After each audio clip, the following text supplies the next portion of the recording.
안녕하세요. 저는 꽤 특이한 집안 분위기를 느끼며 성장한 아이였어요.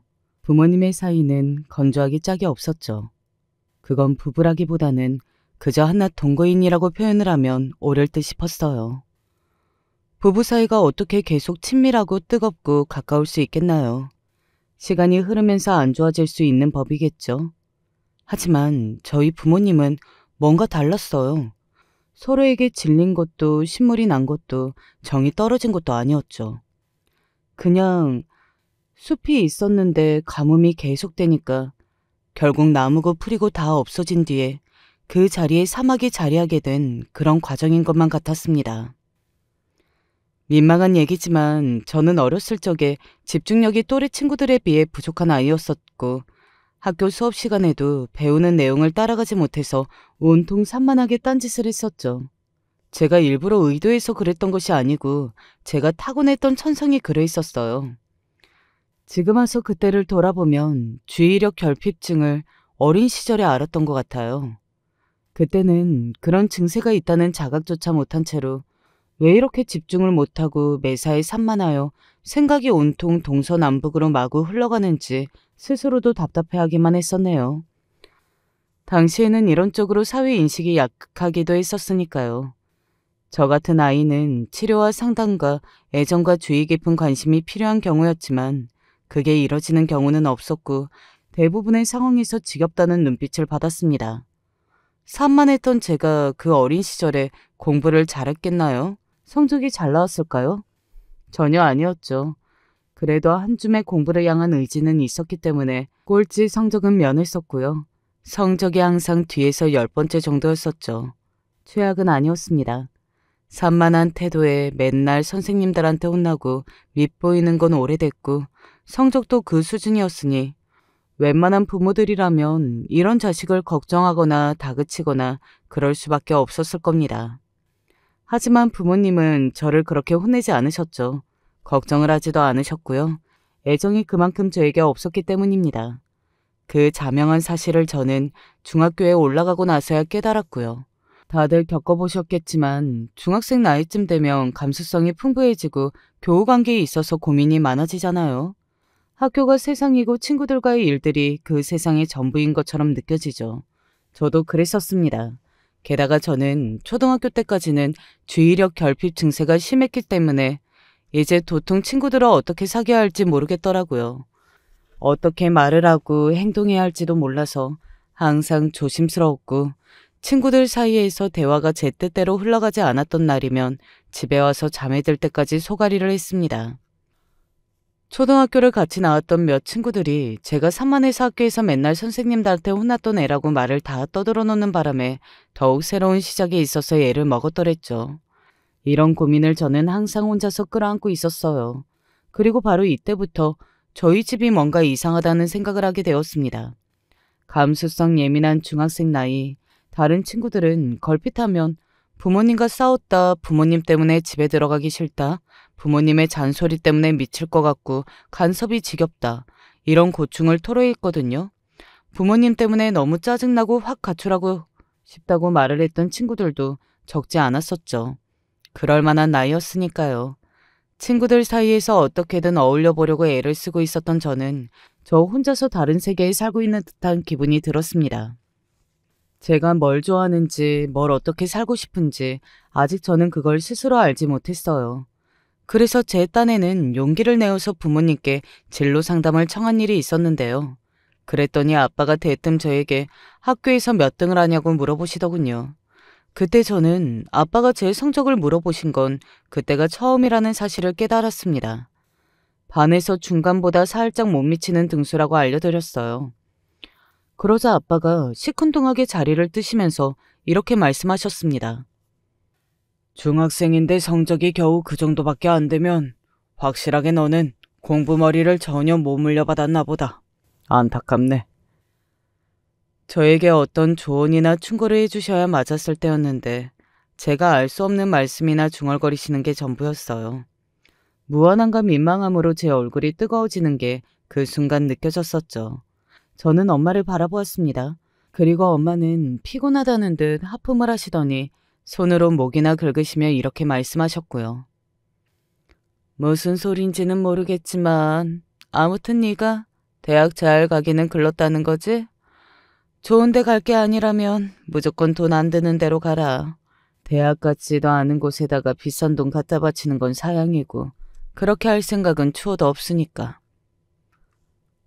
그럼 차라리 그럴 경우에는 대학을 안 가는 게 나을까요? 고등학교 졸업하자마자 취업하는 게 그럼 더 낫겠죠? 그건 네가 알아서 해야지.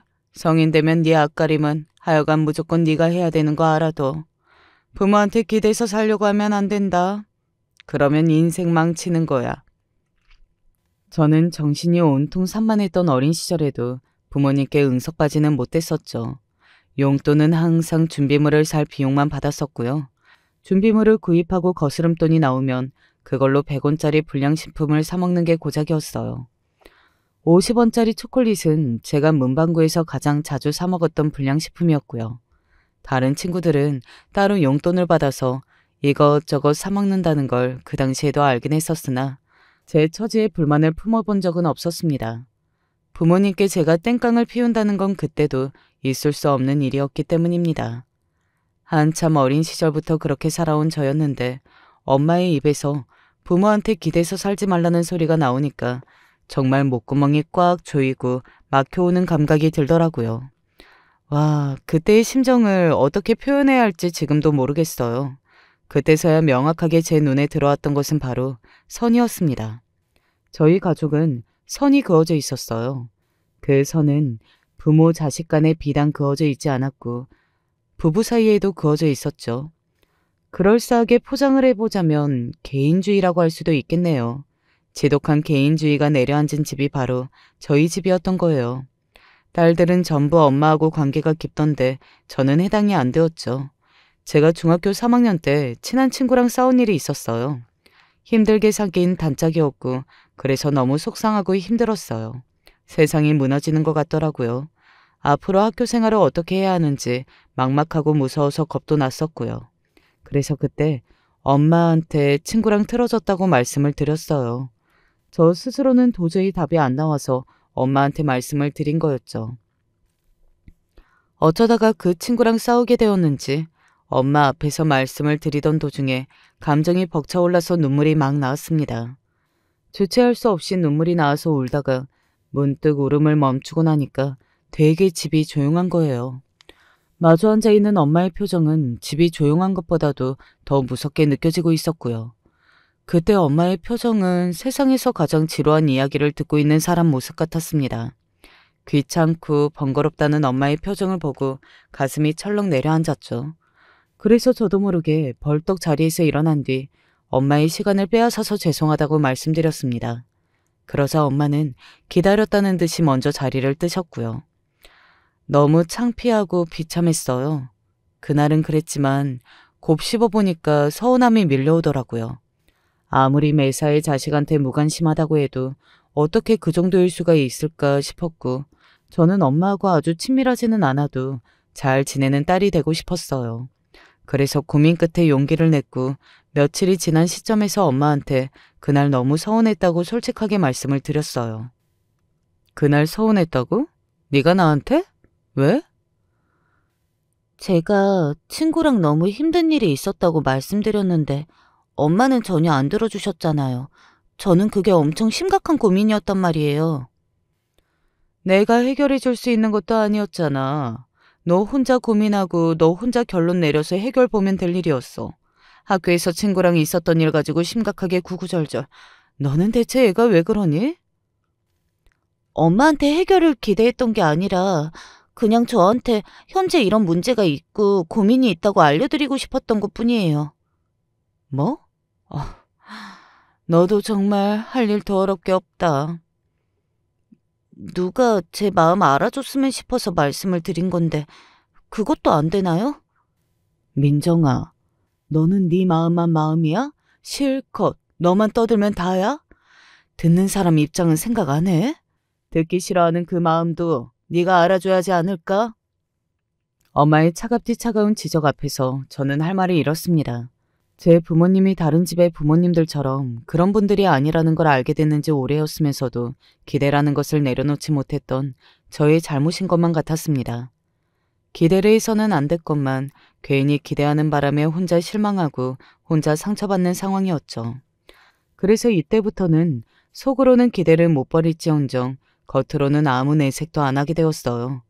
그러고 나니까 저희 집이 얼마나 건조한지 더욱 잘 알겠더군요. 제가 사흘 가출한 적이 있었거든요. 친구 집에 가 있었고요. 그런데 부모님은 저를 찾지 않으셨습니다.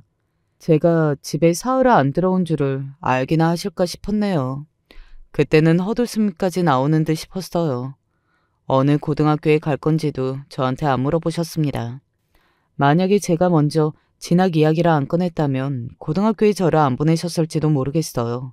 저는 공부를 어중간하게 못하는 애들이 주로 갔던 고등학교에 들어갔었죠.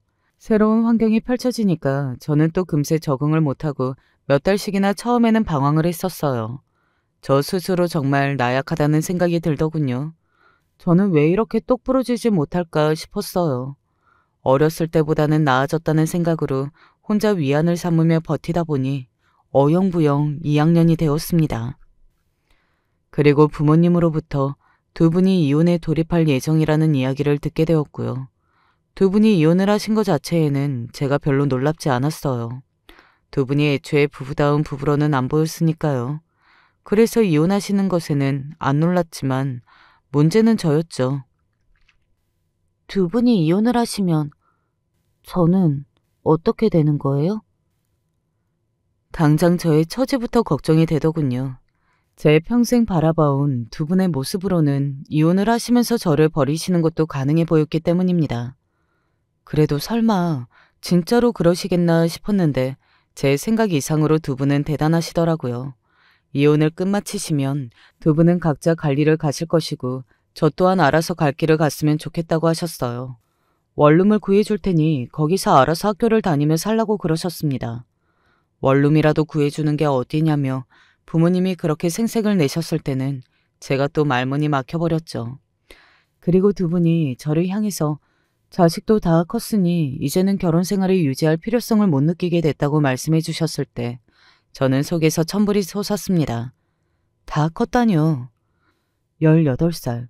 고등학교 2학년짜리가 다 컸다고 보이셨을 수도 있지만 엄연히 미성년자였잖아요. 그런 저를 내치시겠다는 것에 이럴 수는 없는 거라는 생각이 들었어요.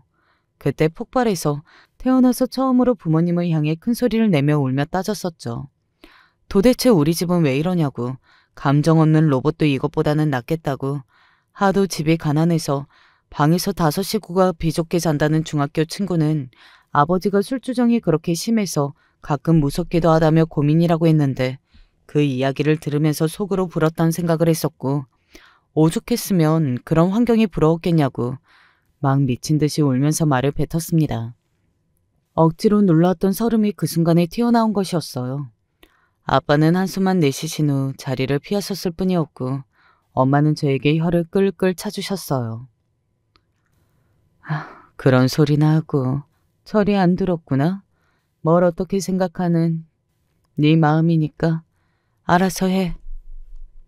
진심 어린 애정 따위는 없는 엄마의 눈빛을 보면서 제가 부모님의 자식일 리는 없다는 생각마저 들었습니다. 제가 무슨 수를 써도 부모님을 변화시킬 수도 붙잡을 수도 없다는 것을 알았죠. 제가 할 수 있는 것은 아무것도 없었고 저는 그저 무력할 뿐이었어요. 몇 달 뒤에 부모님은 이혼을 하셨습니다. 그리고 저에게 자그마한 원룸을 얻어주셨는데 계약이 2년짜리였어요. 계약 만료가 되면 그때부터는 알아서 살라고 그러셨죠.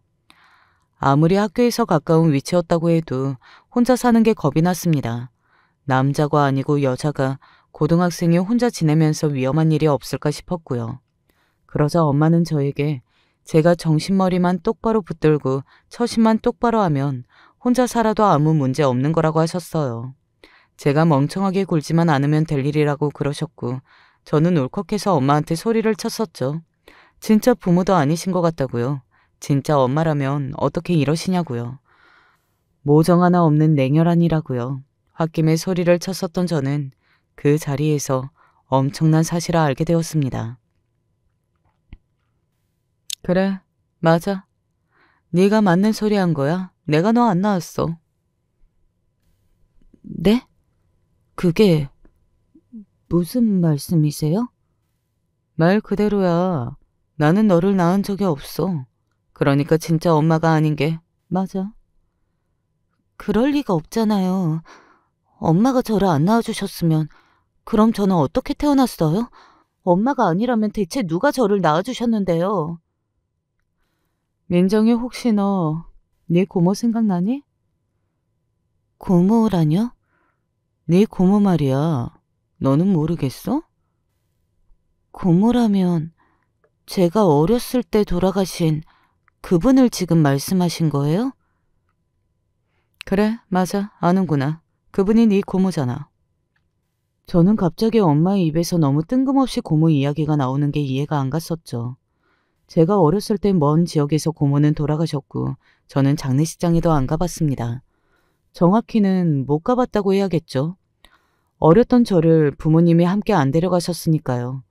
당시에 저는 정신이 온통 산만한 아이였고 그래서 저를 데려가시는 게 번거로우셨던 모양이에요. 별로 친하지도 않았던 이웃집에 억지로 사정을 얘기해서 저를 거기에 맡기고 길을 떠나셨었거든요. 부모님 성격에 다른 사람들과 사근사근하게 지내며 교류를 하셨을 것 같나요? 이웃들과 별다른 접점조차 안 만드셨던 분들이었습니다. 남에게 아쉬운 소리 하는 걸 싫어하시기도 했고요. 그랬건만 사정을 해가며 저를 이웃집에 맡겨두셨던 거예요. 저는 이웃집에서 이틀 밤을 잤습니다. 부모님이 고모의 장례식장에 가셨다는 것만 알고 있었고 슬프거나 특별한 감정은 들지 않았었죠. 왜냐하면 고모하고 아무런 친분이 저는 없었으니까요. 저를 맡아주셨던 이웃집 아주머니께서 저한테 그때 이렇게 물어보셨어요.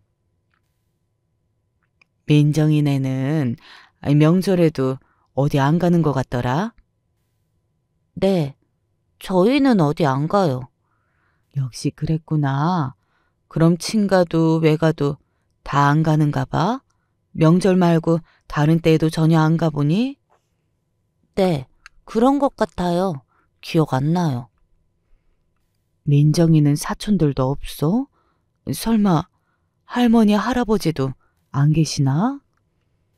네, 아무도 없어요. 어머나, 그게 진짜야?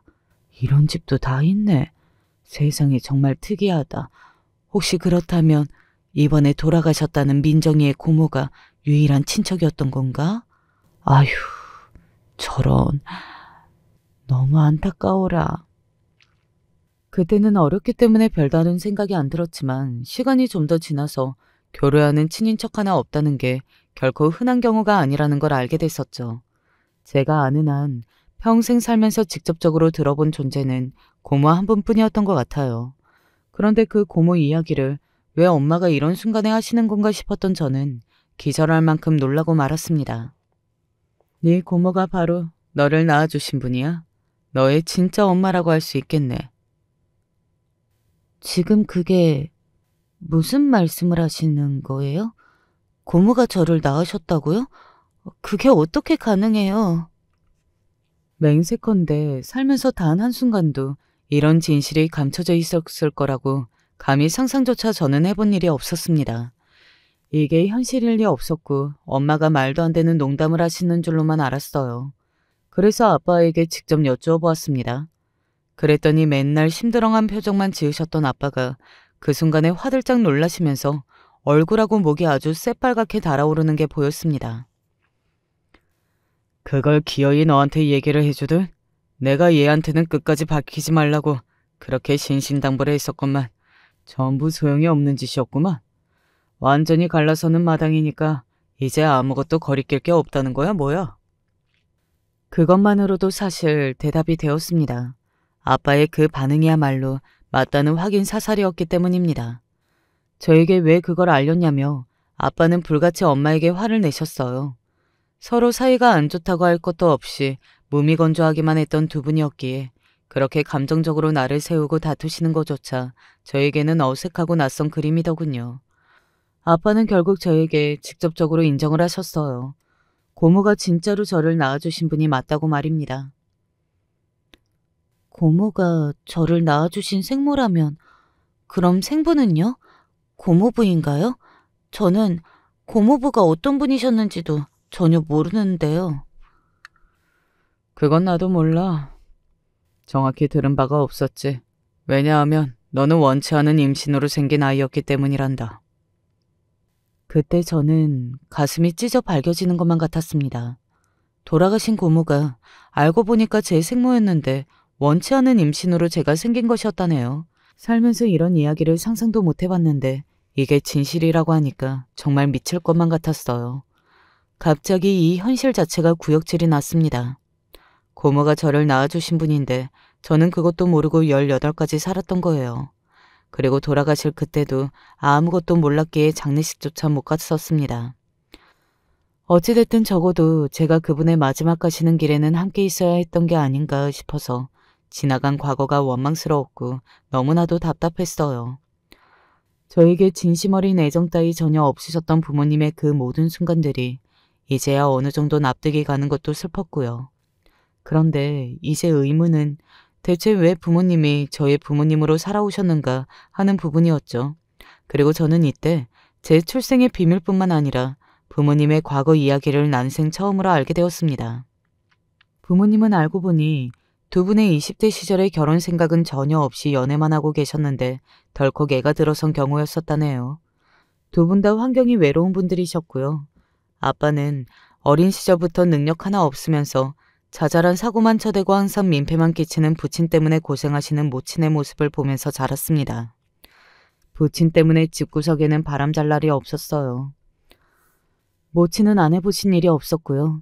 얼마 있지도 않은 친인척들은 죄다 속물의 구제불능이어서 도움은 바랄 수도 없었고 차라리 없는 게 나은 존재들이었다네요. 그러다가 아빠의 중학생 시절 고생만 해오신 모친이 결국에는 크게 병이 나서 쓰러지셨습니다. 그러자 얼마 뒤에 부친은 집을 나가셨고요. 도움을 구할 곳도 기댈 곳도 없는 상황에서 아빠는 그저 하루하루 약해지시는 모친을 바라볼 수밖에 없었습니다. 결국 모친은 쓸쓸하게 돌아가셨어요. 몇 년 뒤에 부친은 어떤 술자리에서 시비가 잘못 붙는 바람에 머리가 크게 다쳤고 회복이 안 돼서 그것 때문에 돌아가셨고요. 그렇게 아빠는 양친을 잃었습니다. 저에게는 친할아버지, 친할머니 되시는 분들이죠. 그리고 아빠에게는 누이가 한 명 있었어요. 집안 형편이 어렵지 않았더라도 학업과는 연이 없었을 게 분명할 정도로 공부 쪽으로는 머리가 좋지 못했다고 합니다. 아빠는 누이를 싫어했어요. 누이가 부친의 무능력한 구석을 너무나도 닮았다고 여겼으니까요. 그 시절 어려운 집안의 장녀라고 한다면 모름지기 책임감을 보이고 집안일이든 바깥 돈벌이든 열심히 하는 경향이 강했잖아요. 그런데 누이는 그러기는커녕 모든 면에서 어리숙하기 짝이 없었습니다. 아빠는 이런 누이가 싫었고 남매는 안 친했죠.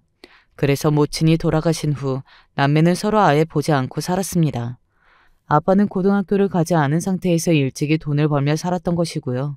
남매가 연락이 서로 닿은 건 몇 년 뒤에 부친이 돌아가셨기 때문이었죠. 그걸 계기로 드문드문 각자 안 죽고 살아있다는 안부만 전하며 지내게 되었고요. 그렇게 살다가 엄마가 임신하게 돼서 아빠는 결혼을 하시게 됐죠. 애가 생겼으니 당연히 책임지고 낳아야 주장하신 건 아빠 쪽이었다고 합니다. 엄마는 부모가 될 자신이 없어 하셨고요. 엄마는 기억도 가물가물한 아주 어렸을 적에 버려져서 고아로 살아오신 분이었거든요. 하지만 덜컥 들어선 생명을 끝내 외면할 수 없어서 아빠의 뜻에 동의를 하고 결혼을 하신 거였죠. 그런데 안타깝게도 유산이 되고 말았습니다. 만약 유산이 될 미래를 알았다면 두 분은 그 당시에 결혼을 안 하셨을 텐데요. 시간이 흘러 두 번째로 임신이 되었는데요. 임신 중기 때부터 좋지 못했는데 결국 그게 들어맞았나 봐요. 아기는 태어났으나 상태가 좋지 못했으니까요. 간신히 몇 주를 버티다가 하늘로 떠났습니다. 어떻게 이런 비극이 있을 수 있냐며 두 분은 믿을 수 없을 만큼 슬퍼하셨다네요. 그래도 시간이 흘렀고 세 번째 임신이 되었는데 엄마는 좋지 못한 예감을 받고 계셨어요. 왠지 이상하게도 세 번째로 찾아온 뱃속의 생명마저 온전히 만나지 못할 거라는 느낌이 들었던 거예요. 그런 와중에 제 생모이신 고모가 결혼도 안 하셨는데 만삭의 상태이고 아기를 낳으면 시설에 보내버릴 예정이라는 걸 알게 되셨죠. 그래서 만약에 뱃속의 아이가 빛을 못 본다면 세 번째 임신한 아기마저 잘못된다면 고모가 낳은 그 아이를 입양해서 키우자고 엄마는 문득 그런 결심이 들어서 아빠에게 먼저 이야기를 꺼내셨습니다. 사실 그건 반쯤 충동적인 결심이었고요. 아빠는 내심 고모에게 미안한 마음을 가지고 계셨던 분이었습니다. 나이가 드신 이후에는 달라지고 나아진 고모였으나 옛날에는 많이 어리숙하셨던 분이었으니까요. 그런 분을 너무 일찍부터 싫어하고 외면했던 사실에 아빠는 죄책감을 느끼셨습니다. 고모가 결혼도 안 한 몸으로 아이를 낳게 된 상황에 당신의 잘못도 들어있는 것처럼 여겨졌던 거예요. 그래서 엄마의 제안을 받아들이셨어요. 그리고 운명처럼 세 번째로 찾아왔던 생명마저 잘못되었습니다. 부모님은 고모가 낳은 아기를 친자식으로 들이셨죠. 고모는 그때 무척이나 고마워하셨다네요. 앞으로 새 인생을 살겠다고 하셨고요. 그 뒤로 고모는 결혼을 하셨습니다. 그러나 3년의 결혼 생활을 뒤로하고 이혼을 하셨고요. 혼자 지내시다가 교통사고로 돌아가셨죠. 그렇게 돌아가시기 전에도 건강 상태는 썩 좋지 못하셨던 모양인지 대학병원을 계속 다니고 계시던 도중이었고요. 이건 유품을 정리하다가 발견했었던 건데 이렇게 비밀이 밝혀졌으니 너한테 주는 게 낫겠구나. 아빠는 저에게 낡은 수첩을 주셨는데 그건 돌아가신 고모의 일기장이었습니다. 고모의 유품들 중에서 일기장과 작은 앨범 두 가지만 아빠는 남기셨다고 했어요. 아직도 이 상황이 완전히 믿기지는 않았으나 제가 가져야 된다는 생각이 들어서 저는 그 작은 앨범도 줘 달라고 했습니다.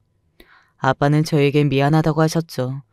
이렇게 되기를 바란 적 없었으나 힘들고 지치고 다 놓아버리고 싶은 심정뿐이라고 그러셨습니다. 저는 아빠에게 저를 책임지셔야 하는 거 아니냐고 따져묻고 싶었던 게 본심이었는데 그럴 수가 없었네요. 지치다 못해서 모든 게 지겨울 따름이라는 아빠의 표정을 본 순간 제 입은 다물렸거든요. 저는 좁지만 외로운 크기의 우주만큼이나 컸던 그 원룸에 혼자 남겨졌습니다. 부모님은 떠나셨어요.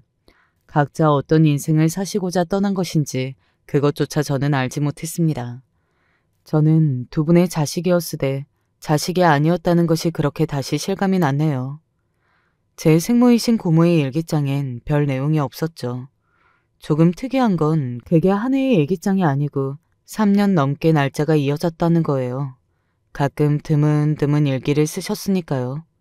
시답잖은 날씨 얘기와 기분 얘기만 주로 적혀 있었습니다. 그래서 아빠는 별 내용이 없다고 생각하고 다 안 읽어보셨던 것 같아요. 저는 저를 낳아주신 분이라니까 뭐라도 건지려고 빠짐없이 다 읽었거든요. 제 생부의 이야기일 것 같은 내용도 있었는데 이루어지지 않을 사랑을 하게 돼서 슬프다고 적혀 있었어요. 사랑만 있어도 될 줄 알았건만 현실은 그렇지 못했고 영원히 함께하자던 약속은 금방 깨졌다는 내용이 적힌 일기의 날짜를 보니까 왠지 제 생부와의 이야기인 것 같더라고요. 한마디로 저는 실패한 사랑에서 태어난 생명이었던 거예요. 돌아가신 고모가 저를 낳아주신 분이었다는 사실에 처음에는 마음 아팠고 일찍 알 수 없었던 것이 죄스럽고 원망스럽기도 했었는데요. 차분하게 생각을 가라앉히고 나니까 어차피 고모가 저를 원한 적이 없었고 저에게 아무런 애착이나 미련도 없으셨으니까 돌아가시기 전까지 굳이 저를 따로 보러 오신 적이 없었을 거란 결론이 나오더군요. 그리고 제 부모님 역시 두 분은 서로가 좋아서 연애를 하시긴 했었으나 결혼에 대한 확신은 없는 상태였고 아이가 생겨서 얼떨결에 결혼하신 것이었는데 그 후로 첫째, 둘째 모두 그렇게 떠나고 두 분은 진작 속이 골물 대로 골마서 자포자기의 심정으로 그냥 부부로 남으신 것이었겠죠. 마지막 셋째마저 그렇게 떠났으니 저를 키우시면서도 정이 안 생겼다는 게 이해가 갔습니다. 엄마는 저를 볼 때마다 괜히 옛날 그때 섣부른 아빠랑 결혼했다고 후회를 하셨겠죠. 저는 엄마와 외모가 조금도 닮지 않았고 예쁜 것도 아닌데 귀염성도 없고 어렸을 적에는 산만했고 공부를 잘한 것도 아니었으니 엄마가 끝끝내 저를 품지 못하시는 것에도 저의 잘못도 있는 것 같더라고요. 아빠는 저를 볼 때마다 아마 고모를 떠올리셨을 것 같아요. 고모가 나이가 드시기 전에 어리숙하다고 하셨었는데 그건 아빠가 애들로 표현을 하셨던 것 같고 제 유년 시절의 산만함이 어디서 물려받을 기질인지 드디어 저는 알게 됐으니까요. 그게 유전이었던 것이죠. 생부가 어떤 분인지 궁금하긴 했으나 거기까지였어요. 알아낼 방법도 없었고 만약 하나 찾는다고 해도 생부가 저를 반기지 않을 거라는 확신만 있었으니까요. 제 존재조차 모르고서 평생을 사셨을 텐데 반갑기는커녕 경악스럽기만 할 것이었습니다. 그래서 제 가슴속에 묻었어요. 저는 철저히 혼자였고 우울하고 힘들다는 것조차 자각하지 못한 채로 성인이 되었습니다. 대학은 안 갔고요. 무슨 일이라도 해서 벌어먹고 살 생각이었어요. 저 스스로 저를 감당하지 않으면 끝이었으니까요. 이혼한 부모님께 버림받고 혼자가 되었던 저에게 담임 선생님이 말씀해 주시기를 사회에 나가면 조심하고 남자는 늦게 만나라. 이게 제가 지켜야 할 것이라고 그러셨습니다. 20살 때 잡일이나 하는 단순 사무직으로 첫 취직을 했었는데요. 제가 부모 형제 아무도 없이 혼자라는 것을 밝히고 나자 그 안에 모든 남자들이 저를 보는 눈빛이 달라지더군요. 그런데 대부분 유부남들이었거든요. 이건 아닌 것 같아서 도망치듯 빠져나왔습니다. 그 후로는 여자들만 많은 일터를 전전했어요. 콜센터에서 일을 하는 동안 쥐꼬리만한 돈을 받으면서 온갖 스트레스는 다 받았기에 진짜 매일같이 죽고 싶다는 생각만 했었죠. 가장 멀쩡한 대학생들이 세상에서 제일 부러웠습니다. 대학교 다니면서 아르바이트를 하고 있다면 얼마나 좋았을까 싶어서 눈물이 매일 났었네요. 스트레스 때문에 위경련까지 왔었는데 그걸 견디면서 일했건만 콜센터에서 저는 부당하게 잘렸어요. 그때 정말 세상에서 제일 쓸모없는 사람이 된 것 같더라고요.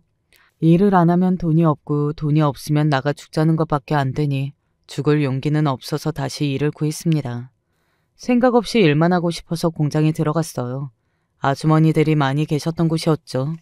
저를 향해 딱 하면서 혀를 끌끌 차셨던 분들이었습니다. 공장에서 일을 하며 그곳에서 만난 5살 연상의 남자와 저는 교제를 하게 됐었는데요. 괜찮은 사람이었어요. 저는 어느새 그 남자와의 장밋빛 미래도 꿈꾸고 있었죠. 하지만 결혼 이야기가 나오고 얼마 뒤에 헤어졌습니다. 정확히는 제가 차였어요. 아무리 자기네 집안이 어렵고 안 좋아도 그런 여자를 며느리로 들일 순 없다면서 양친이 저를 극구 반대하셨다네요. 저에겐 미안하다고 하는 그 남자의 목소리가 너무 듣기 싫었습니다. 공장 사정이 안 좋아져서 일을 그만두게 되었는데 어떤 아주머니 한 분이 저에게 남자를 소개시켜주고 싶다고 하셨어요. 둘이 잘 맞을 것 같아서 그래. 내 성의를 봐서라도 한번 만나봐. 저는 세상에 과연 저를 좋아해줄 남자가 있을까 싶었습니다. 제 자존감은 바닥이었죠. 만나나 보라고 하도 그 아줌마가 그러셔서 거절할 도리가 없어 만나보았어요. 저보다 7살 연상의 남편을 저는 그렇게 만나게 됐던 것이죠. 남편도 공장을 전전한 경험이 있었고 그러다가 그 아주머니의 지인들과 인연이 생겼던 거예요. 저와 처음 만났을 때 남편은 물류센터 계약직으로 일을 하고 있었습니다. 술자리 좋아하고 호탕한 성격이었어요. 대체로 술자리를 통해서 그 인연들이 서로 친목을 이어가고 있었던 모양이었고요. 저는 술, 담배를 전혀 안 했고 내성적이라서 사람들을 만나고 다니지도 않았습니다. 이런 제가 마음에 든다고 남편은 홀딱 반했다며 결혼하자고 했었어요. 내가 평생 당신 같은 여자만 기다려왔어. 저는 태어나서 그런 말을 들은 건 처음이었거든요. 제 부모님한테도 그런 소리를 못 들어봤는데 난생 처음 들으니까 정신을 못 차리겠더라고요. 저도 이제 30이 목전이었고 이만하면 정착할 때가 됐다 싶어서 남편과 결혼했습니다. 남편은 멀리 시골 지방에 노모 한 분이 가족의 전부였죠.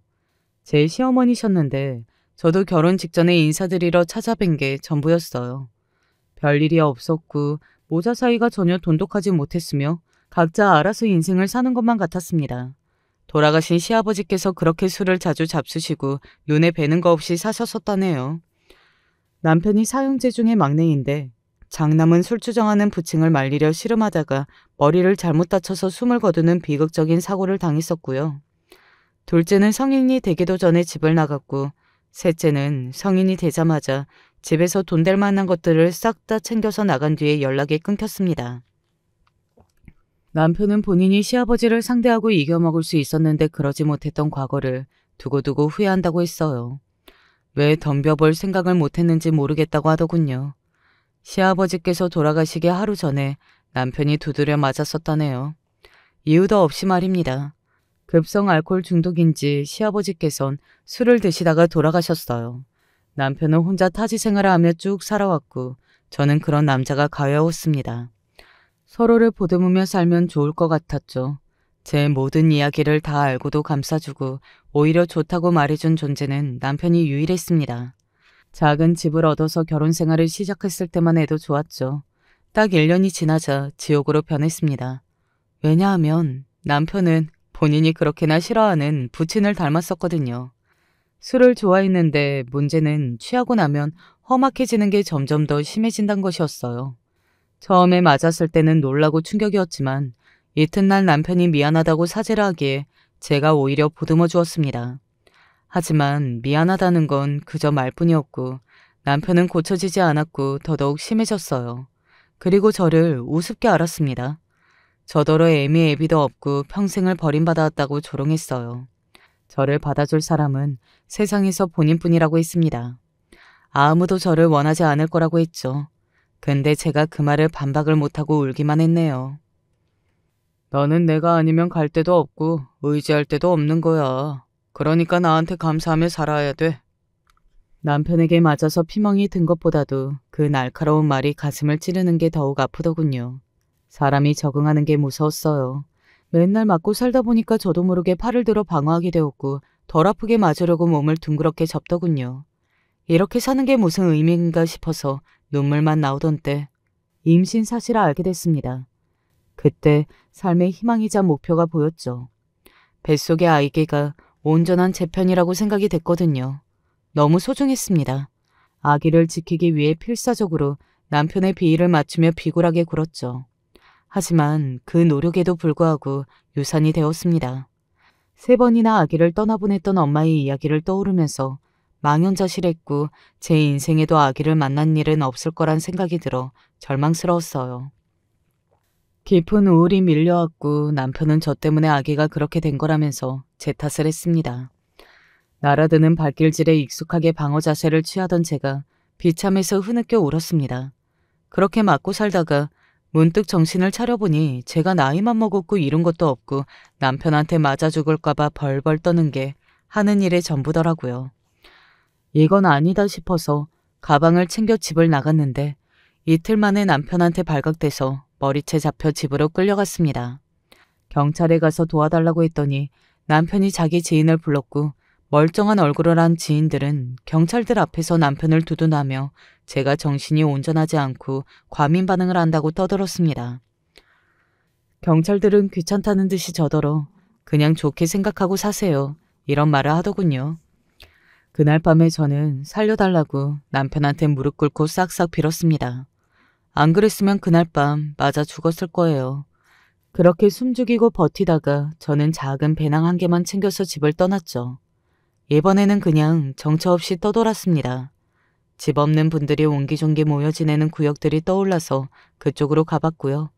운 좋게도 여성 노숙자 2분을 만날 수 있었어요. 그분들이 저한테 같이 지내자고 해주셨고요. 2분 다 살아온 인생, 그 안의 사연은 달랐지만 공통점이 있다면 가정 환경이 일찍부터 불우하였으며 결혼하고 남편한테 맞고 살았다는 것이었네요. 저 또한 그러했기에 길 위에 내몰린 처지가 마냥 슬프지는 않았고 그분들과 유대할 수 있었습니다.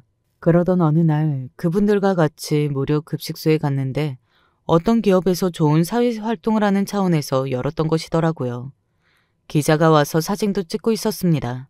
그러거나 말거나 열심히 배를 채우고 있는데 자리 사이를 돌아다니며 사람 좋은 웃음을 짓고 있던 직원이 갑자기 저를 빤히 보는 거예요. 혹시 저를 따로 불러내서 기사 사진을 찍자고 그러려는 것인가? 이런 생각이나 들고 있었는데 그분이 이렇게 말을 건넸습니다. 죄송하지만 성함 한번 여쭤볼 수 있겠습니까? 정중한 태도에 흘려서 저는 제 이름을 알려드렸죠. 그게 무슨 대수랴 싶어서요. 별 생각 없이 넘겼는데 천천히 다 먹고 자리를 뜨려던 때 무료 급식소로 어떤 높으신 분이 들어왔습니다. 웬 수행원 같은 사람들과 함께였고 나이대나 차림새만 봐도 알 수 있었죠. 역시나 회장님이라는 호칭이 금세 들려오더군요. 회장님이 직접 이런 데까지 오시나 싶어서 신기했는데 이상하게 제 쪽을 보시는 겁니다. 그러더니 놀란 표정으로 천천히 다가오셨어요. 그때 저랑 같이 온 두 분이 이렇게 속닥거리시는 겁니다.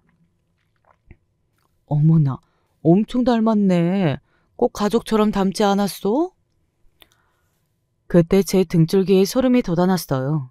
왜냐하면 제가 눈썹은 올라가고 눈매는 처지고 입매도 처지고 코는 오똑한 그런 특징이 딱 있는 얼굴인데 회장님하고 그게 똑같은 겁니다.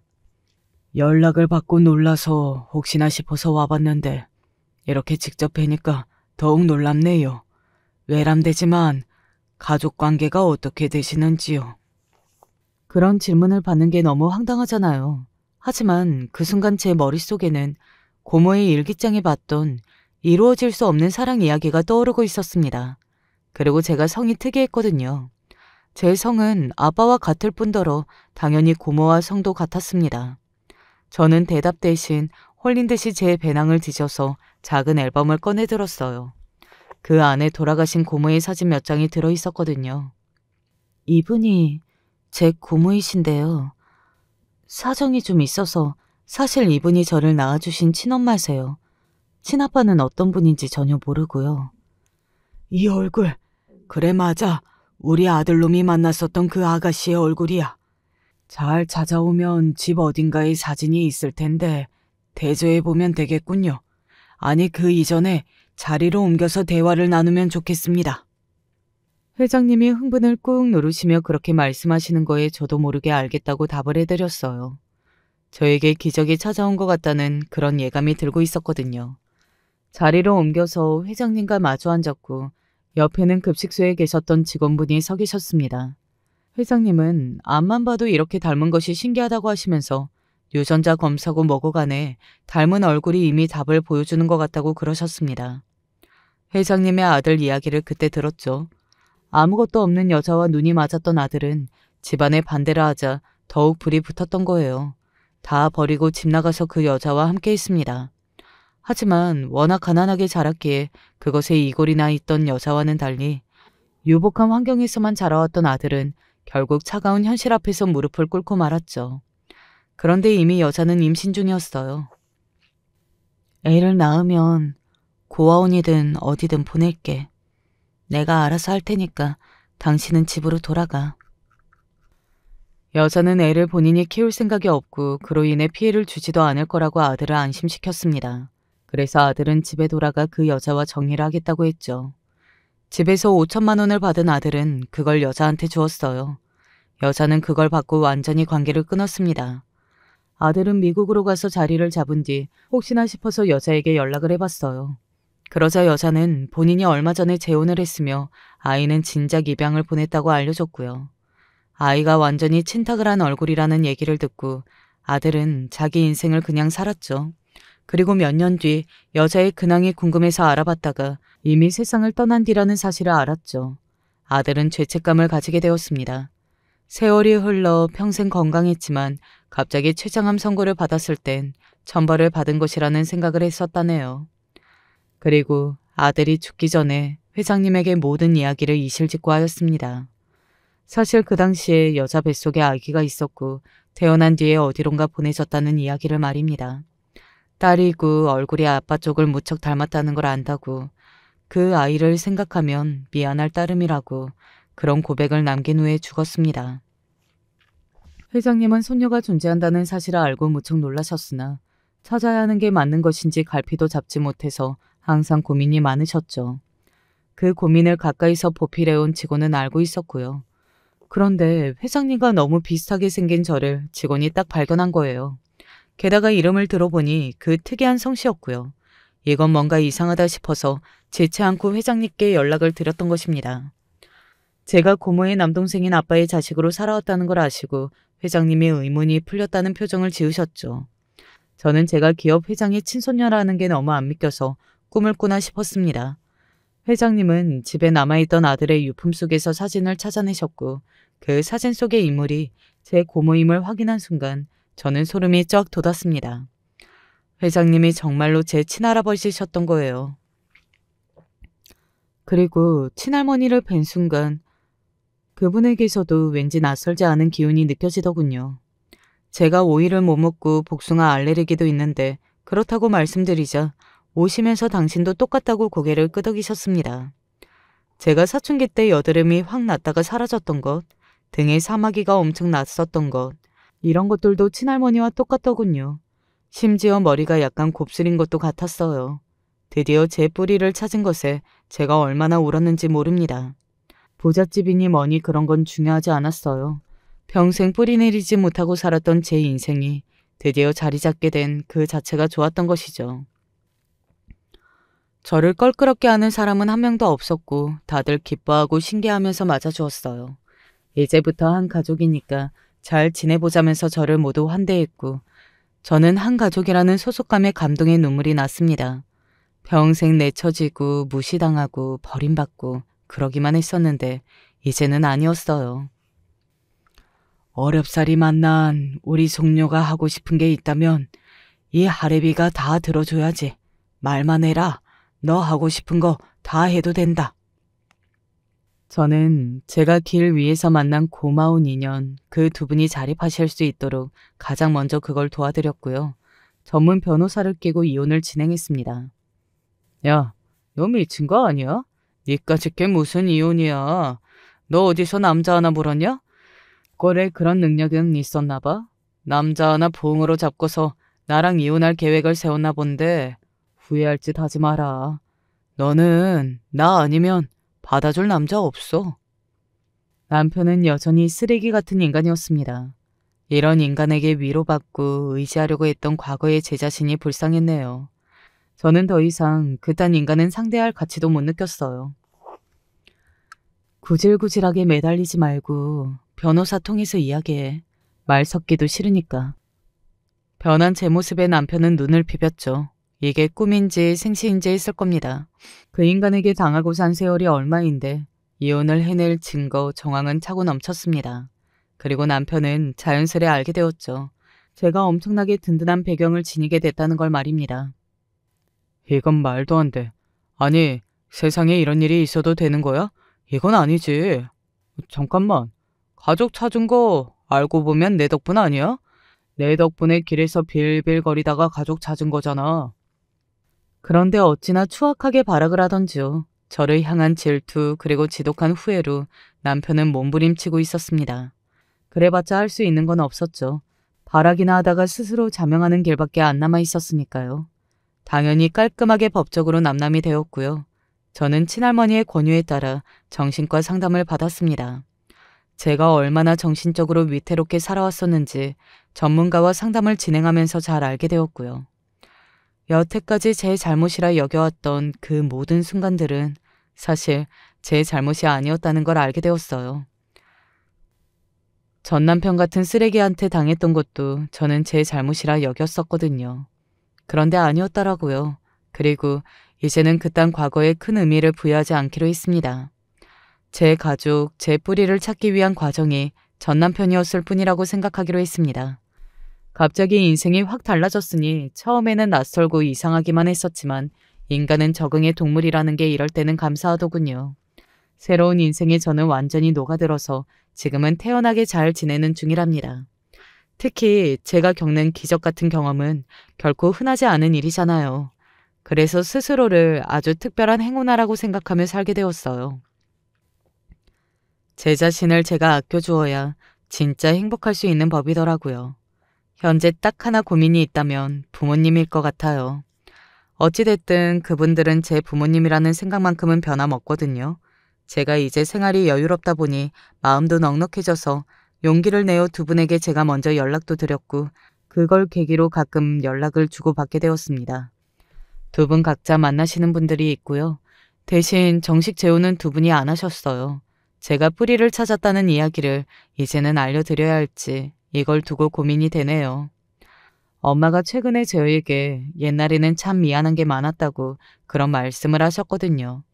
그래서 제가 더 여러모로 생각이 많아진 것 같아요.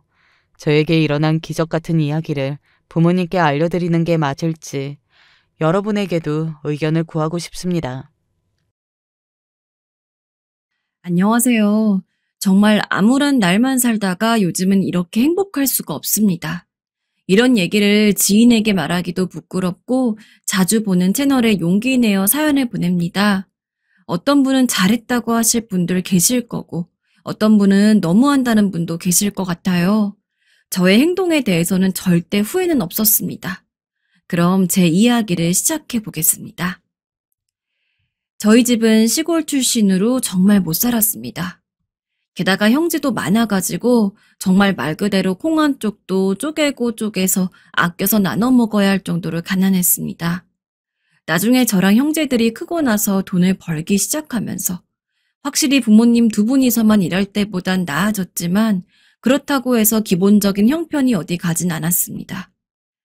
그래서 저는 은연중에 결혼 같은 건 다 포기하고 있었던 중이었는데 그래도 사람한테 운명이라는 게 있는지 우연치 않은 계기로 지금의 남편을 만나게 되었습니다.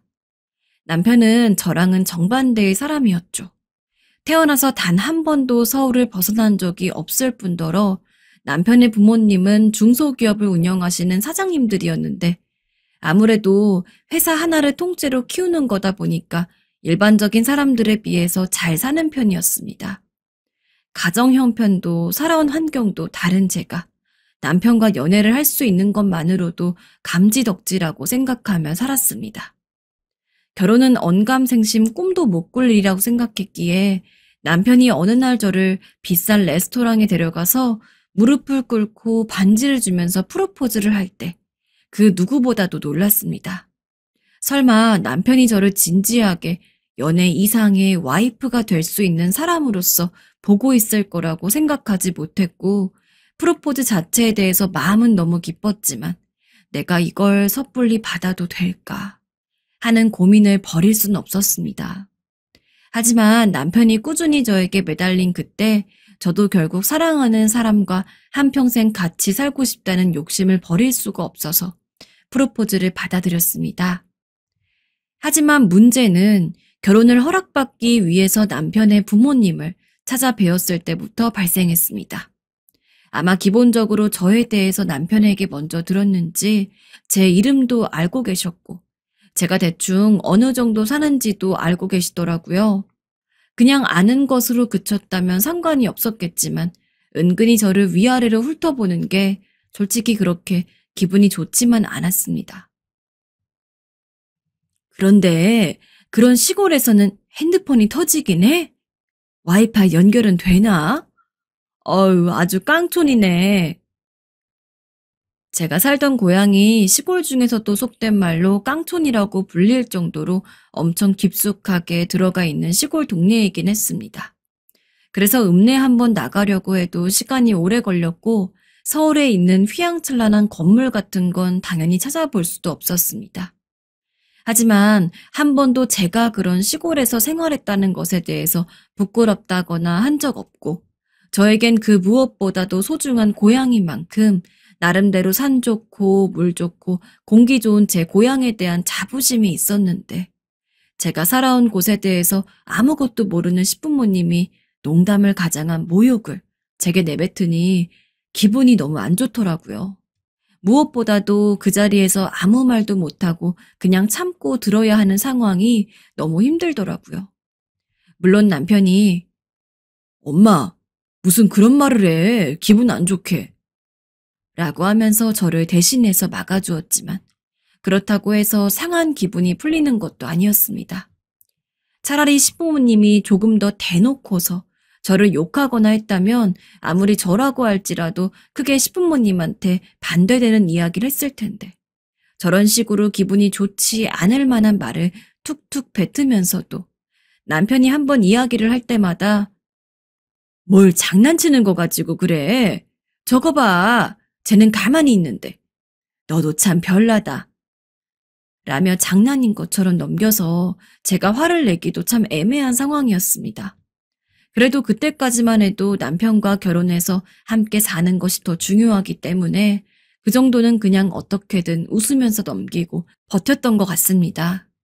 어차피 신혼집 따로 잡아서 살면 명절이나 생신 때 아니면 얼굴 볼 일도 별로 없을 테니 남편만 좋은 사람이면 충분할 거라고 생각했던 거죠. 나중에 들어보니까 시부모님이나 시누이나 아주 심하게 결사 반대를 했다고 하더라고요. 하긴 저 같은 게 눈에 찰 리가 없었죠. 하지만 남편이 어떻게든 허락을 받아낸 거라고 하더라고요. 전 결혼 전까진 꿈에도 몰랐거든요. 실제로 결혼을 하고 나서 시부모님을 직접적으로 뵐 일이 많이 없긴 했습니다. 하지만 한 번 뵐 때마다 너무 속상하고 서러운 일들이 계속해서 일어났죠. 한 번은 명절에 시댁에 들리게 되었습니다.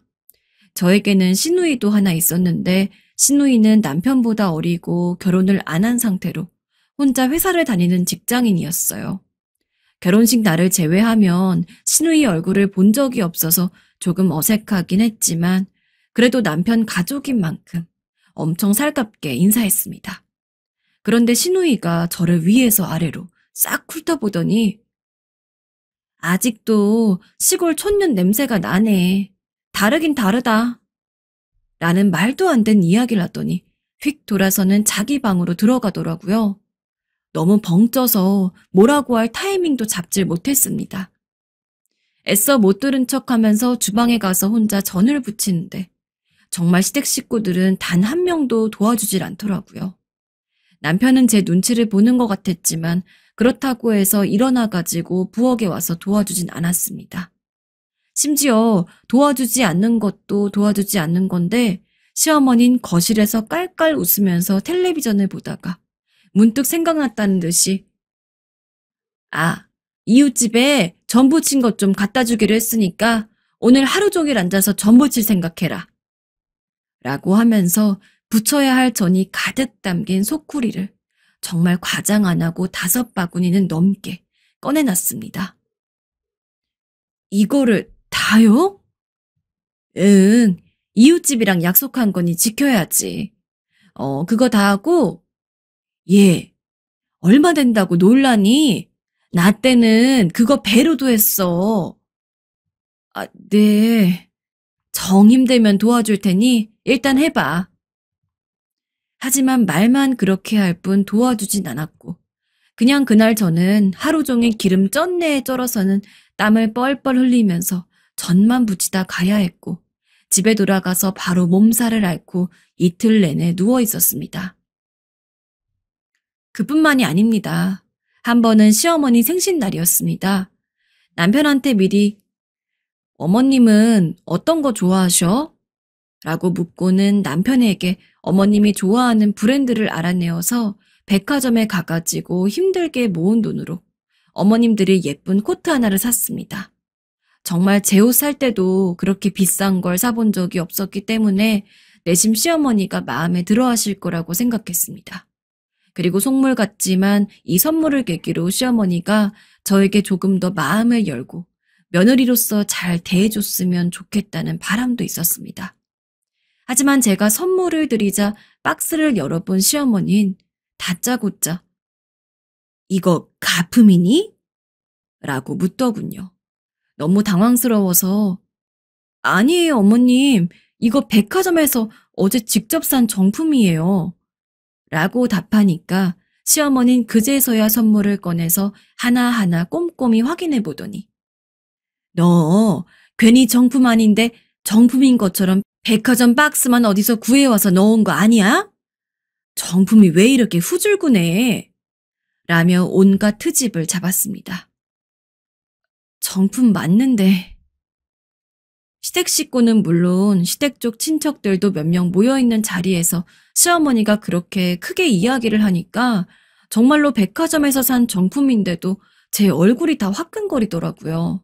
다들 제가 드리는 선물이 가짜라고 의심하는 것 같고 우물쭈물거리면서 정의심이 되시면 구매한 백화점에 전화해 볼 수도 있다고 이야기를 하니까 그제서야 시어머니는 흥 하고 호빵기를 한번 뀌시더니 아무 말도 없이 선물을 대충 박스에 넣어선 방에 들고 갔습니다.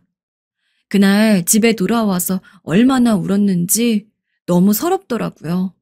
설마 시어머니 생신을 처음 챙기는 며느리가 간도 크게 가품을 사서는 백화점 박스만 구해서 넣었을 거라고 생각하는 것도 어이가 없었고 아니라고 했는데도 불구하고 저를 계속해서 믿지 않고 그렇게 사람들 많이 모여있는 자리에서 저를 면박줬다는 게 너무 쪽팔리고 화가 났습니다. 하지만 그래도 거기까진 저 혼자서만 겪은 일이니까 그냥 아무 말도 하지 않고 꾹 넘겼어요. 하지만 그 사건만큼은 저도 정말 참을 수가 없더군요. 여전히 시골에 사시는 부모님이 저희 집에 택배를 보냈을 때였습니다. 원래 시골에 살 때부터도 밥을 먹을 때 매일 부모님이 직접 지은 농작물로 간식도 만들어 먹고 반찬을 만들어 먹곤 했습니다. 근데 제가 결혼을 해서 서울로 올라온 뒤로는 아무래도 부모님에게서 야채를 얻어오기 어려우니까 그냥 마트에서 사 먹거나 가게에서 식재료를 사서 만들어 먹는 게 전부였는데 정말 오랜만에 부모님이 택배로 보내준 관계로 고향에서 자란 농작물을 오랜만에 먹을 수가 있었습니다. 가지, 고추, 상추, 감자, 고구마, 거기에 토마토까지. 택배 잘 받았니? 내가 일부러 사돈 어른도 넉넉하게 먹으라고 박스 한가득 챙겨놨으니까 나중에 사돈 댁 들릴 일 있으면 내가 보내주는 거라고 하고 전해드려라. 알겠어요, 엄마. 고마워요. 부모님은 저 먹을 것뿐만 아니라 시부모님 먹을 것까지 전부 생각해서 정말 박스가 뜯어지기 직전까지 꽉꽉 채워서 보내주셨습니다. 그래서 저는 바로 그 주 주말에 부모님이 보내준 농작물을 다른 박스에 따로 포장해서 시부모님에게 가져다 드리며 이거 저희 부모님이 직접 농사 지은 농작물인데 엄청 건강하고 맛있어요. 그러니까 어머님이랑 아버님도 식사하실 때 조금씩 챙겨 드시면 좋을 것 같아요. 라고 하면서 전해드렸습니다.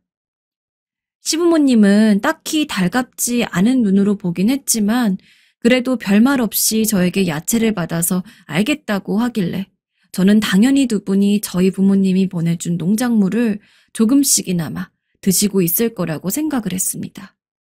하지만 4개월 정도 뒤에 시댁 쪽 가족 행사 때문에 정말 오랜만에 시댁을 들렸어야 했는데 참 그때의 감정을 뭐라고 설명해야 될지 모르겠습니다. 시부모님의 심부름으로 베란다에서 물건을 하나 꺼내다가 익숙한 박스 하나를 보게 되었습니다. 바로 몇 개월 전에 제가 부모님이 직접 농사 지은 농작물이라고 하면서 시부모님에게 전해드렸던 농작물이 담긴 박스였습니다. 제가 처음 전해드렸던 그 모습 그대로 있더라고요. 정말 단 하나도 줄어든 것 같지가 않았습니다. 게다가 이미 썩어 있는 것들이 많아서 성한 게 하나 없었죠. 날이 더워서 미리 냉장고에 보관했어야 했는데 아마 시부모님은 저한테 그날 농작물을 받은 뒤에 박스채로 베란다에 내팽겨치고 들여다보지 않았던 것 같습니다.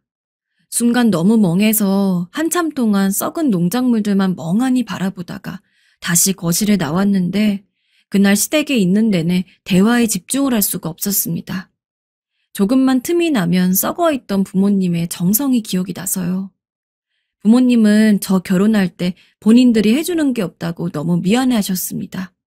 그래서 이 농작물도 저한테 미안한 마음을 갚을 겸 걱정도 되고 잘 살았으면 하는 마음으로 시부모님과 제 생각을 해서 가득 보내주신 걸 텐데 그런 부모님의 마음이 완전히 무시당했다는 생각을 하니까 너무나 가슴이 아팠습니다.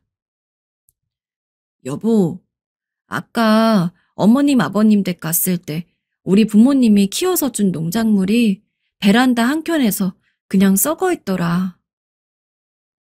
정말? 아유, 엄마 아빠도 참 그냥 드시지. 미안해. 진짜 어지간해서는 남편한테 투정 안 부렸는데 그건 너무 속상하고 서운해서 남편한테 이야기하면서 위로받았어요. 남편은 자기가 부모님한테 얘기해보겠다고 앞으로 그런 일 절대 없을 거라고 하면서 본인이 미안하다고 사과를 했죠. 시부모님이든 시누이든 시댁 식구들은 다 별로였지만 그래도 남편이 착했기 때문에 그 결혼 생활을 버틸 수 있었던 것 같습니다. 그렇게 시부모님과 만나거나 연락을 할 때마다 시골 사람이라고 미미하게 무시받는 나날들이 계속 늘어갔습니다. 돈도 없고 뭣도 없는 제가 할 수 있는 것은 그저 참는 것뿐이 없었기에 화가 나고 슬프고 서럽더라도 아무 말도 못하고 그냥 가만히 있었습니다. 그러다가 시아버지가 회사 운영에 대한 투자를 잘못해서 잘 나가던 시부모님의 회사가 쫄딱 망하게 되었습니다. 그 누구도 생각지 못했던 터라 시부모님에게 연락을 받았을 때도 너무나 얼떨떨하더라고요. 매일 본인들이 회사 사장이라는 사실 때문에 콧대 높게 행동하는 것이 익숙하던 분들이었는데 회사가 망했단 소식에 그 주 주말에 부랴부랴 남편과 함께 시댁에 가니까 평소 고고하고 도도하던 시어머니와 시아버지가 잔뜩 엉망이 된 몰골로 집에 있었습니다. 솔직히 이런 말 하면 안 되지만 진짜 쌤통이었습니다. 물론 남편이 돈을 못 벌어오니까 집이 이전보다 더 힘들긴 했습니다. 하지만 그때 운명처럼 저에게 기적이 일어납니다. 이게 뭐야? 20억? 어느 날 갑자기 지인에게 연락이 왔습니다. 빨리 거래소 들어가 봐. 대박이야. 거래소라고 하면 가상화폐 거래소였어요. 지인이 무조건 대박 난다며 결혼 전에 꼭 넣어두라고 했던 게 있는데 장기 투자를 해야 한다고 해서 그냥 10년 이상 들고 갈 생각으로 들어가 보지도 않았거든요. 그런데 그게 100배가 폭등하면서 졸지에 20억이라는 거대한 자산이 제게 생긴 거였어요.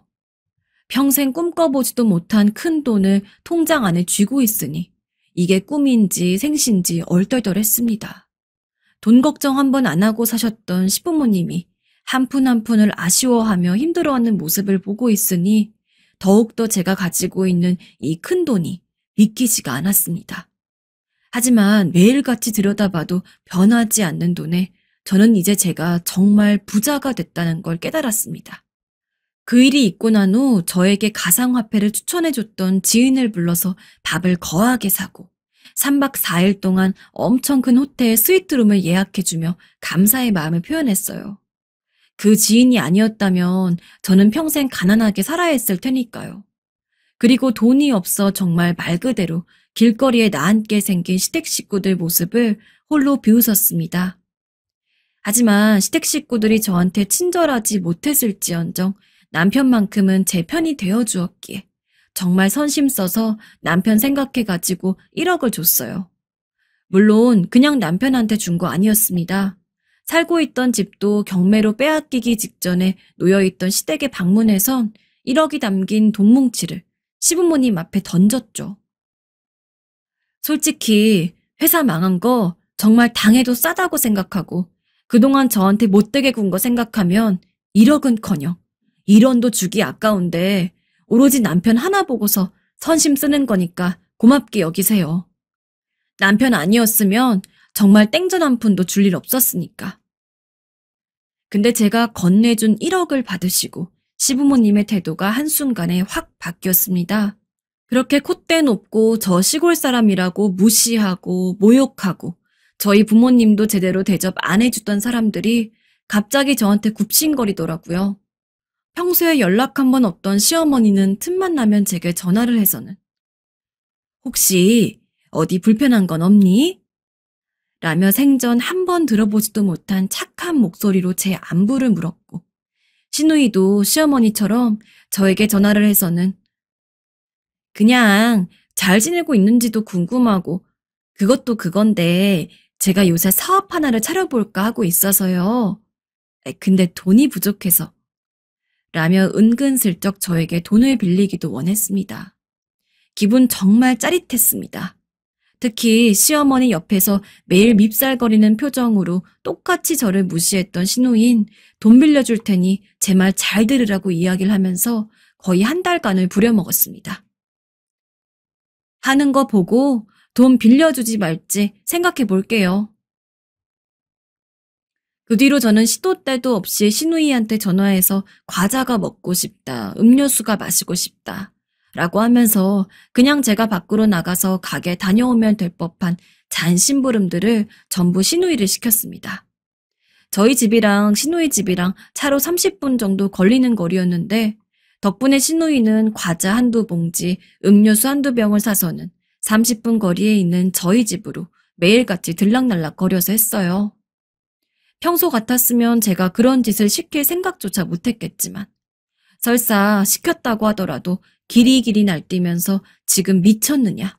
네가 뭔데 나한테 이런 거 시키느냐? 하며 막말을 해야 했을 신우이가 생글생글 웃는 얼굴로 제 비위를 맞추려고 알랑거리는 걸 보니까 10년 묵은 체증이 싹 내려가는 느낌이었습니다.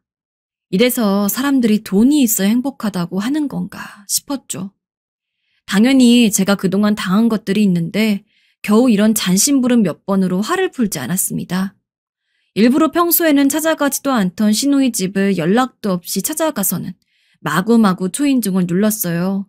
시누이가 엄청 당황한 얼굴로 저를 맞이하는 걸 아무렇지 않은 척 들어가서는 신발을 대충 벗고 거실 소파에 앉아서 다리를 꼰 다음에 더우니까 시원한 물 좀 내와요.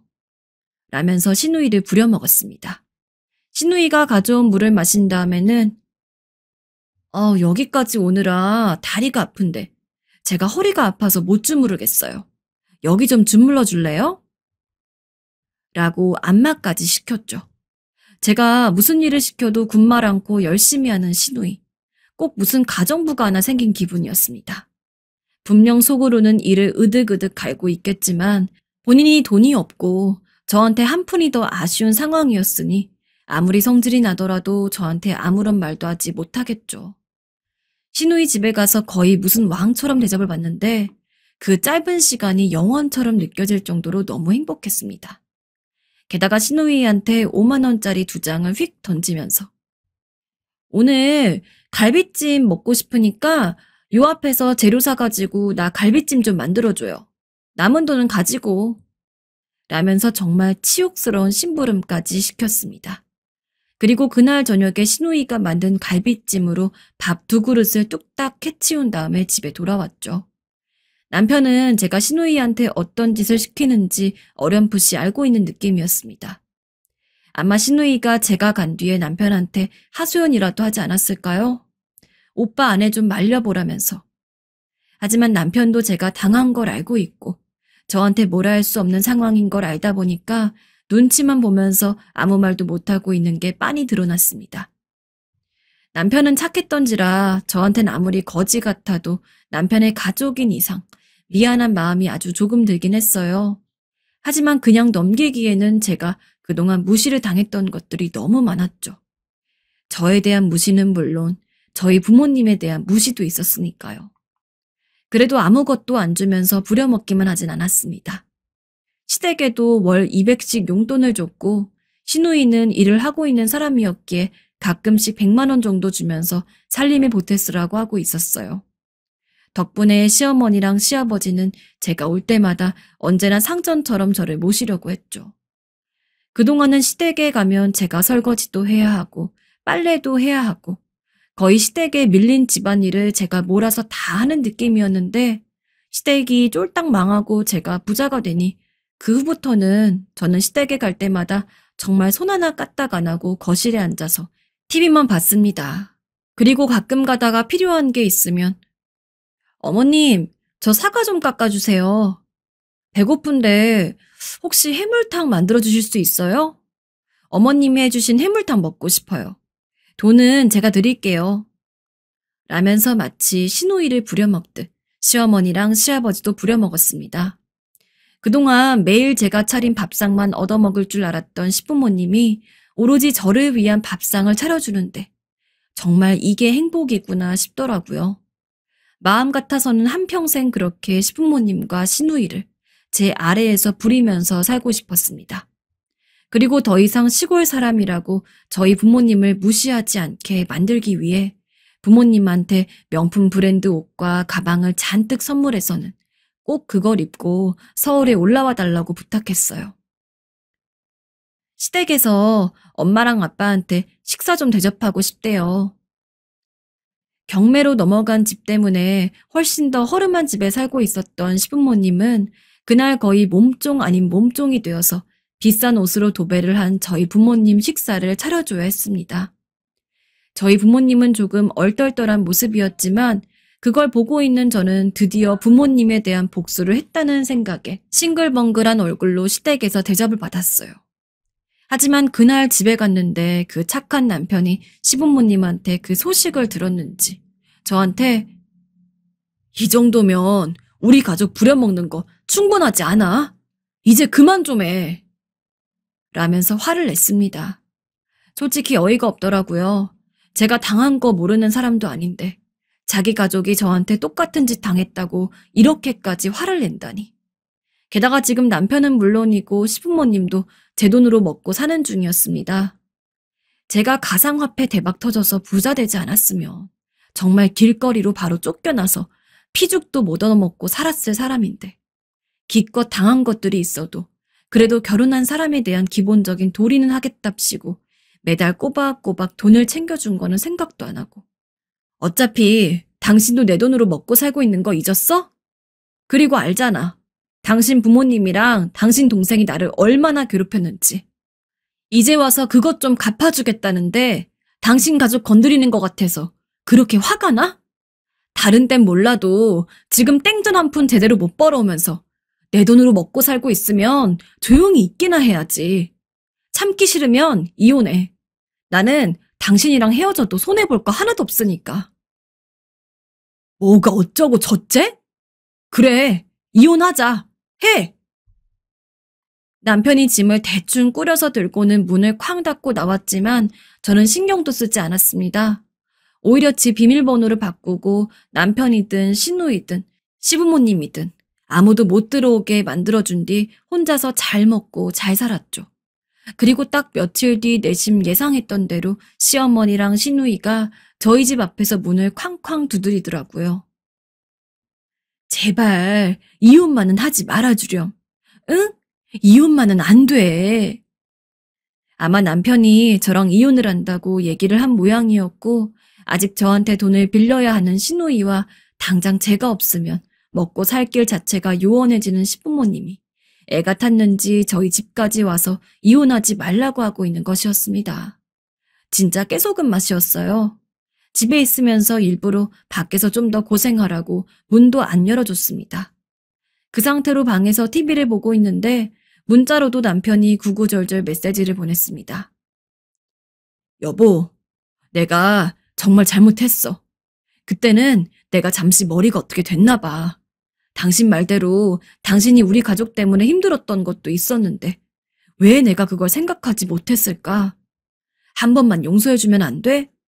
내가 정말로 당신한테 잘할게.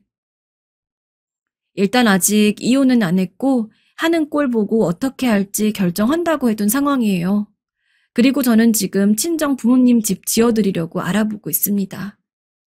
진짜 속물 같다고 생각하실 수도 있겠지만 말씀드릴게요. 돈이 최고인 세상입니다. 다들 명심하세요. 안녕하세요. 인생에 있어서 결혼이 얼마나 중요한지 굳이 저 같은 사람이 말을 하지 않아도 아시겠지만 이번에 새삼 느낀 게 많아서 이번에 글을 적어보게 되었습니다.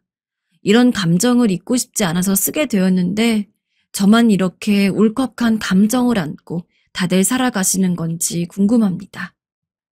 저와 아내는 젊은 시기에 공장에서 만났고 서로 같이 붙어있는 시간이 꽤 있다 보니 연애를 거쳐 결혼까지 금방 가게 되었습니다.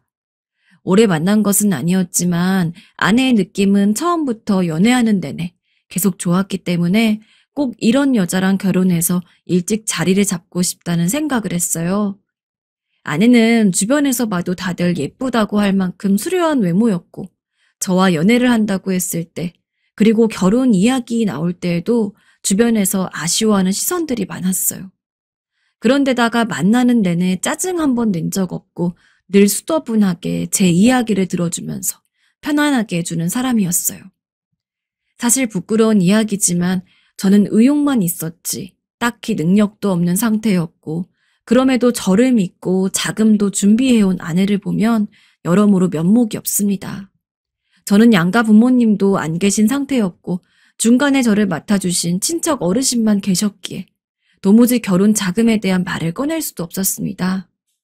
공장에 들어가서 번 돈은 그다지 많지 않았고 고작해야 2천만 원이 좀 되는 돈이었는데요.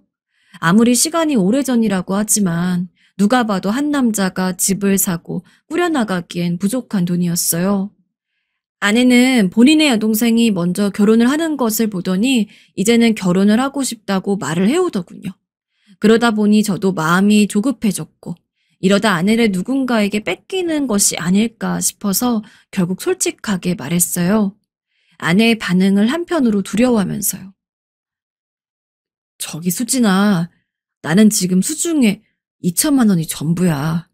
이걸로 식도 올리고 집도 사고 하면서 결혼을 무작정 진행하기가 어려워. 정말 미안해. 이 말을 꺼내놓고도 아내를 잡고 싶어서 불안했는데 되돌아온 아내의 말은 전혀 상상 밖이었습니다. 제 귀를 의심할 정도였는데요. 그래서 미루고 있는 것 같았어. 나랑 결혼하고 싶은 마음은 있는 거야? 당신만 나랑 결혼하겠다면 내가 모아둔 돈을 함께 보태볼 생각이야.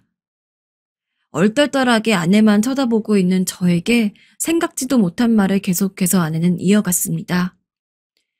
학교 졸업하자마자 모아둔 돈이 있는데 1억이 조금 넘어. 이걸로 우리 시작해보자. 정말로? 이 짧은 한마디에 저는 눈앞에 별이 와장창 쏟아져 내리는 듯한 느낌이 들었어요. 꿈인지 생신지 어디서 돈이 떨어졌으면 좋겠다고 생각했는데 그걸 제시하는 게 아내라니. 한편으로 너무 미안하면서도 이 말까지 놓치게 된다면 정말 아내를 눈앞에서 놔주게 되겠다는 생각이 들었어요. 민망하고 걱정스러우면서도 용기를 내어 말을 꺼냈습니다. 같이 살면서 내가 어떻게든 당신에게 갚아볼게. 나 꼭 당신과 결혼하고 싶어. 눈을 완전 지그시 감고 애걸복걸하듯 말하는 저에게 아내는 갑자기 뒤를 확 돌아서 보더니 말하더군요. 그런 말을 해주길 바랬어. 나는 당신만 있으면 돼. 갚지 않아도 되고 우리 둘이서 열심히 같이 살아보자. 마치 프로포즈를 제가 해야 하는데 아내에게 받는 듯한 느낌으로 바뀌어서 그렇게 이야기가 진행되었어요. 이후로 우리는 서로 모은 돈을 가지고 집들을 알아보면서 열심히 준비를 했고 그렇게 식도 올리고 함께 살게 되었어요. 아내는 여전히 다니던 공장으로 일을 하러 다니게 되었고 저는 이제 한 여자의 남편이 되었고 가장이 되었으니 좀 더 수입을 늘려야겠다는 생각뿐이었어요. 제가 갖고 있는 기술은 변변치 않아서 따로 일을 배우러 다니면서 아르바이트도 하고 정식으로 출퇴근이 가능한 일들을 열심히 알아보았어요. 소개를 받고 조금씩 일을 늘려가던 중 작은 회사에 취직하게 되었습니다. 당시에 아주 소박한 바람이 이뤄진 것이었지만 어째 결혼을 하고 나니 모든 게 다 원만하게 풀려간다는 느낌이 들었어요. 아내도 무척 기뻐해 주었고 본인보다 훨씬 적은 월급으로 제가 이런저런 자격증을 따라다니고 공부를 하는 시간 동안에도 아무런 말 없이 견뎌주었습니다. 그렇게 일을 하는 사이에 조금씩 직급이 올라가게 되었고 감사하게도 저를 스카우트해주는 다른 회사가 있어서 그쪽으로 넘어가서 더 눈을 넓히게 되었습니다.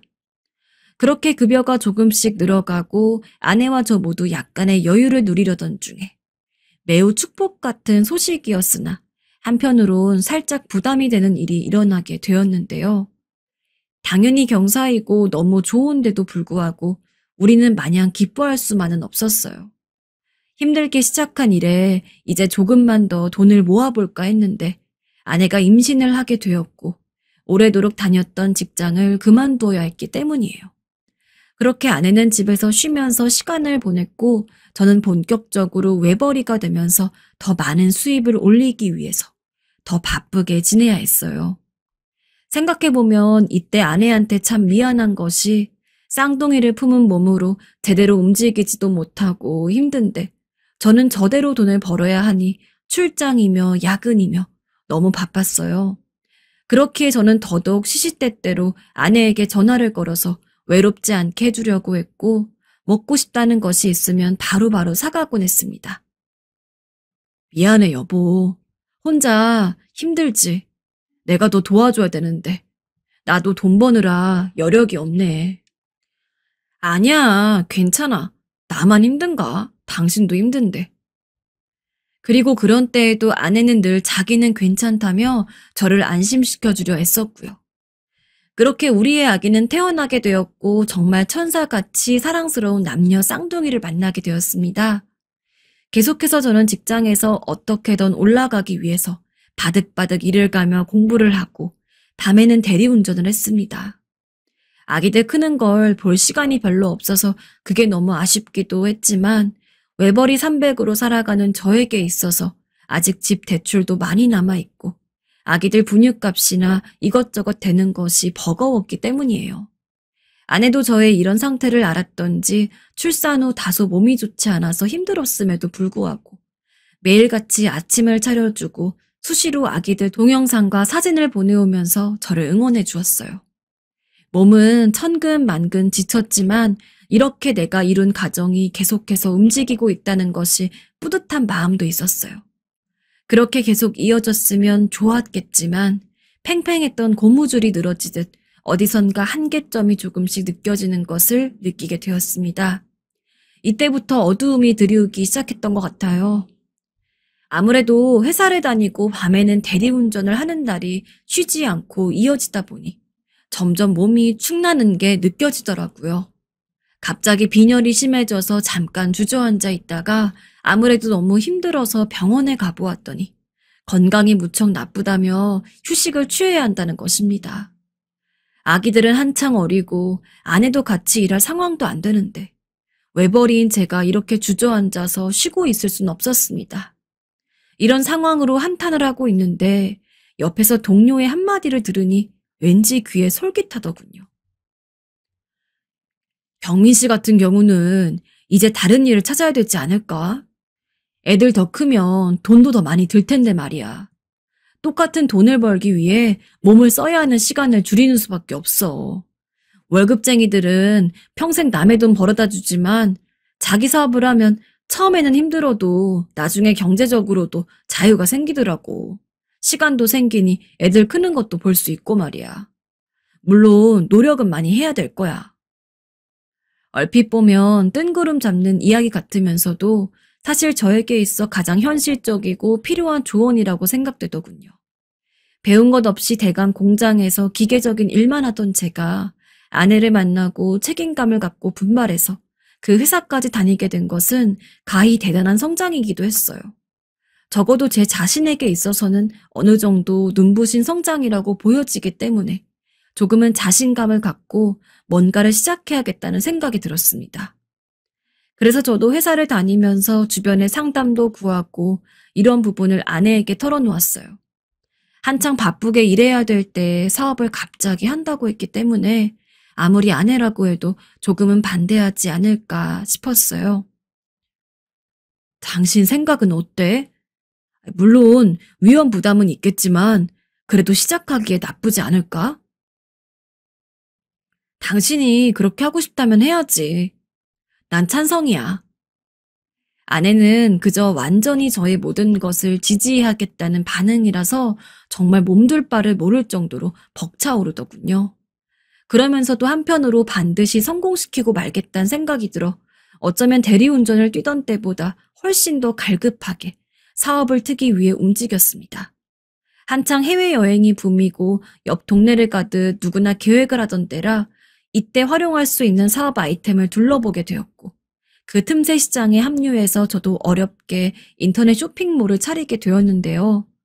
홈페이지 관련해서 아는 것이 아무것도 없는 저를 전 직장 동료의 동생이 열심히 가르쳐 주었어요. 여기저기 거래처들도 연결하고 정말 바쁘게 움직이면서 얼른 자리를 잡을 때까지만 이렇게 쉬지 않고 뛰어보기로 했습니다. 물론 시행착오도 있었죠. 갑자기 수입이 줄어드는 달도 있었고 거래처가 끊기기도 하고 뭐가 문제인지조차 몰라서 헤매야 했을 때도 있었습니다. 아니야 여보, 잘하고 있어. 너무 조급해하지 마. 라는 아내의 말이 아니었다면 저는 아마 쉽게 금방 좌절했을 겁니다. 다행히 시간이 지나자 그렇게 힘써 심혈을 기울였던 것들이 조금씩 빛을 보기 시작하면서 수입이라는 것을 보게 되던 차에 반응이 좋아지는 것 같아서 좀 더 박차를 가해야겠다는 생각이 들었어요. 솔직히 이 정도에서 제가 자체적으로 수입이 생기도록 기다렸어야 했는데 너무 성급했던 것 같습니다. 시간을 되돌릴 수만 있다면 돌아가고 싶을 정도로 후회가 되는 부분인데 이때 대출을 받지 말았어야 했어요. 무리해서 빚을 늘려 더 확장시키던 와중에 갑자기 어디서 비구름이 슬슬 몰려오더니 천둥 번개가 쩌렁쩌렁하게 치듯 제가 갖고 있는 모든 것들을 쓸모없게 만들어버렸습니다. 솔직히 하필이면 제가 이런 일들을 벌이고 있는 시기에 꼭 그런 흐름과 제가 마주해야만 했던 것일까요? 그렇게 순풍에 도질 단듯 쉽게 이어지던 흐름도 아니었지만 겨우 조금 숨구멍은 트려던 차에 거기에 흙을 쏟아붓는 격이었습니다. 거래처들이 저마다 살겠다고 하나씩 발을 빼기 시작하고 저는 그냥 눈 뜨고 코 베이는 마냥 막대한 손실이 나는 것을 손도 써보지 못하고 지켜보기만 해야 했어요. 말도 안 되는 사태를 눈으로 확인하는 게 너무 괴로워서 차라리 질끈 눈을 감기도 하고 이 현실에서 나가고 싶어서 홧김에 노트북을 덮어버리기도 했습니다. 그런다고 상황이 달라지는 건 아무것도 없는데 말입니다. 채 몇 달도 안 돼요. 저는 순식간에 적지 않은 빚을 가진 사람이 되어버렸습니다. 손에 만져보지도 못하고 차라리 그 돈을 아내나 아기들에게 맘껏 써보게라도 할 수 있었다면 그중 100분의 1이라도 우리 가족들이 맘껏 누리는 시간이라도 있었다면 그렇게 억울하지 않았을 겁니다. 저는 비참함과 죄책감에 억눌러 견딜 수가 없었고 여지껏 겪어보지도 못했던 심한 우울감에 눌려서 한동안 좌절해 있었어요. 아무것도 하고 싶지 않았고 술만 마시면서 작은 방에서 몸을 구부린 채로 종일 울기만 했어요. 당시의 아이들은 어느 정도 연령대가 되어 어린이집을 보내고 있었으나 초반에 기관에 다니면서 자주 아프기도 했기 때문에 손이 꽤 많이 갔어요. 모든 상황이 다 원망스럽고 짜증스러워서 홀로 나가서 술을 마시고 한강에서 떠돌다가 돌아오기도 하고 생활비도 제대로 주지 못해 아내는 몇 번이나 장모님에게 손을 벌려야 했어요. 저는 면목이 없어서 처갓댁에 가지도 않고 그렇게 한동안 말없이 지냈습니다. 이런 저를 아내는 그런 과정에서 단 한 번도 타박하지 않았다는 게 다시 생각해도 놀랍습니다. 한 번은 원망할 법도 한데 매일 저에게 장문의 편지를 써주고 술은 마셔도 속은 상하면 안 된다며 매번 도시락을 정성껏 싸서 따끈한 밥을 먹이려고 했었어요. 그러던 중에 저는 아무리 힘들어도 이런 아내가 나한테 있는데 내가 정신을 차리긴 해야겠다는 생각이 계속 오가더군요. 두어 달 가까이 방황을 하다가 결국 아내 품에 안겨 울면서 저는 다시 마음을 잡았어요. 내 앞으로 온 빚인데 내가 책임져야 하고 내가 이룬 가정인데 어쩔 수 없지 않겠나요? 나만 믿고 이 세상에 태어난 쌍둥이들 그리고 제일 중요한 이유인 아내를 생각하면 이대로 음험한 바닷속으로 계속 빨려 들어갈 순 없었습니다. 그래서 다시 저는 될 수 있는 대로 할 수 있는 일들은 다시 찾아보기로 했어요. 일용직 시장은 새벽부터 사람들로 꽉 차 있었어요.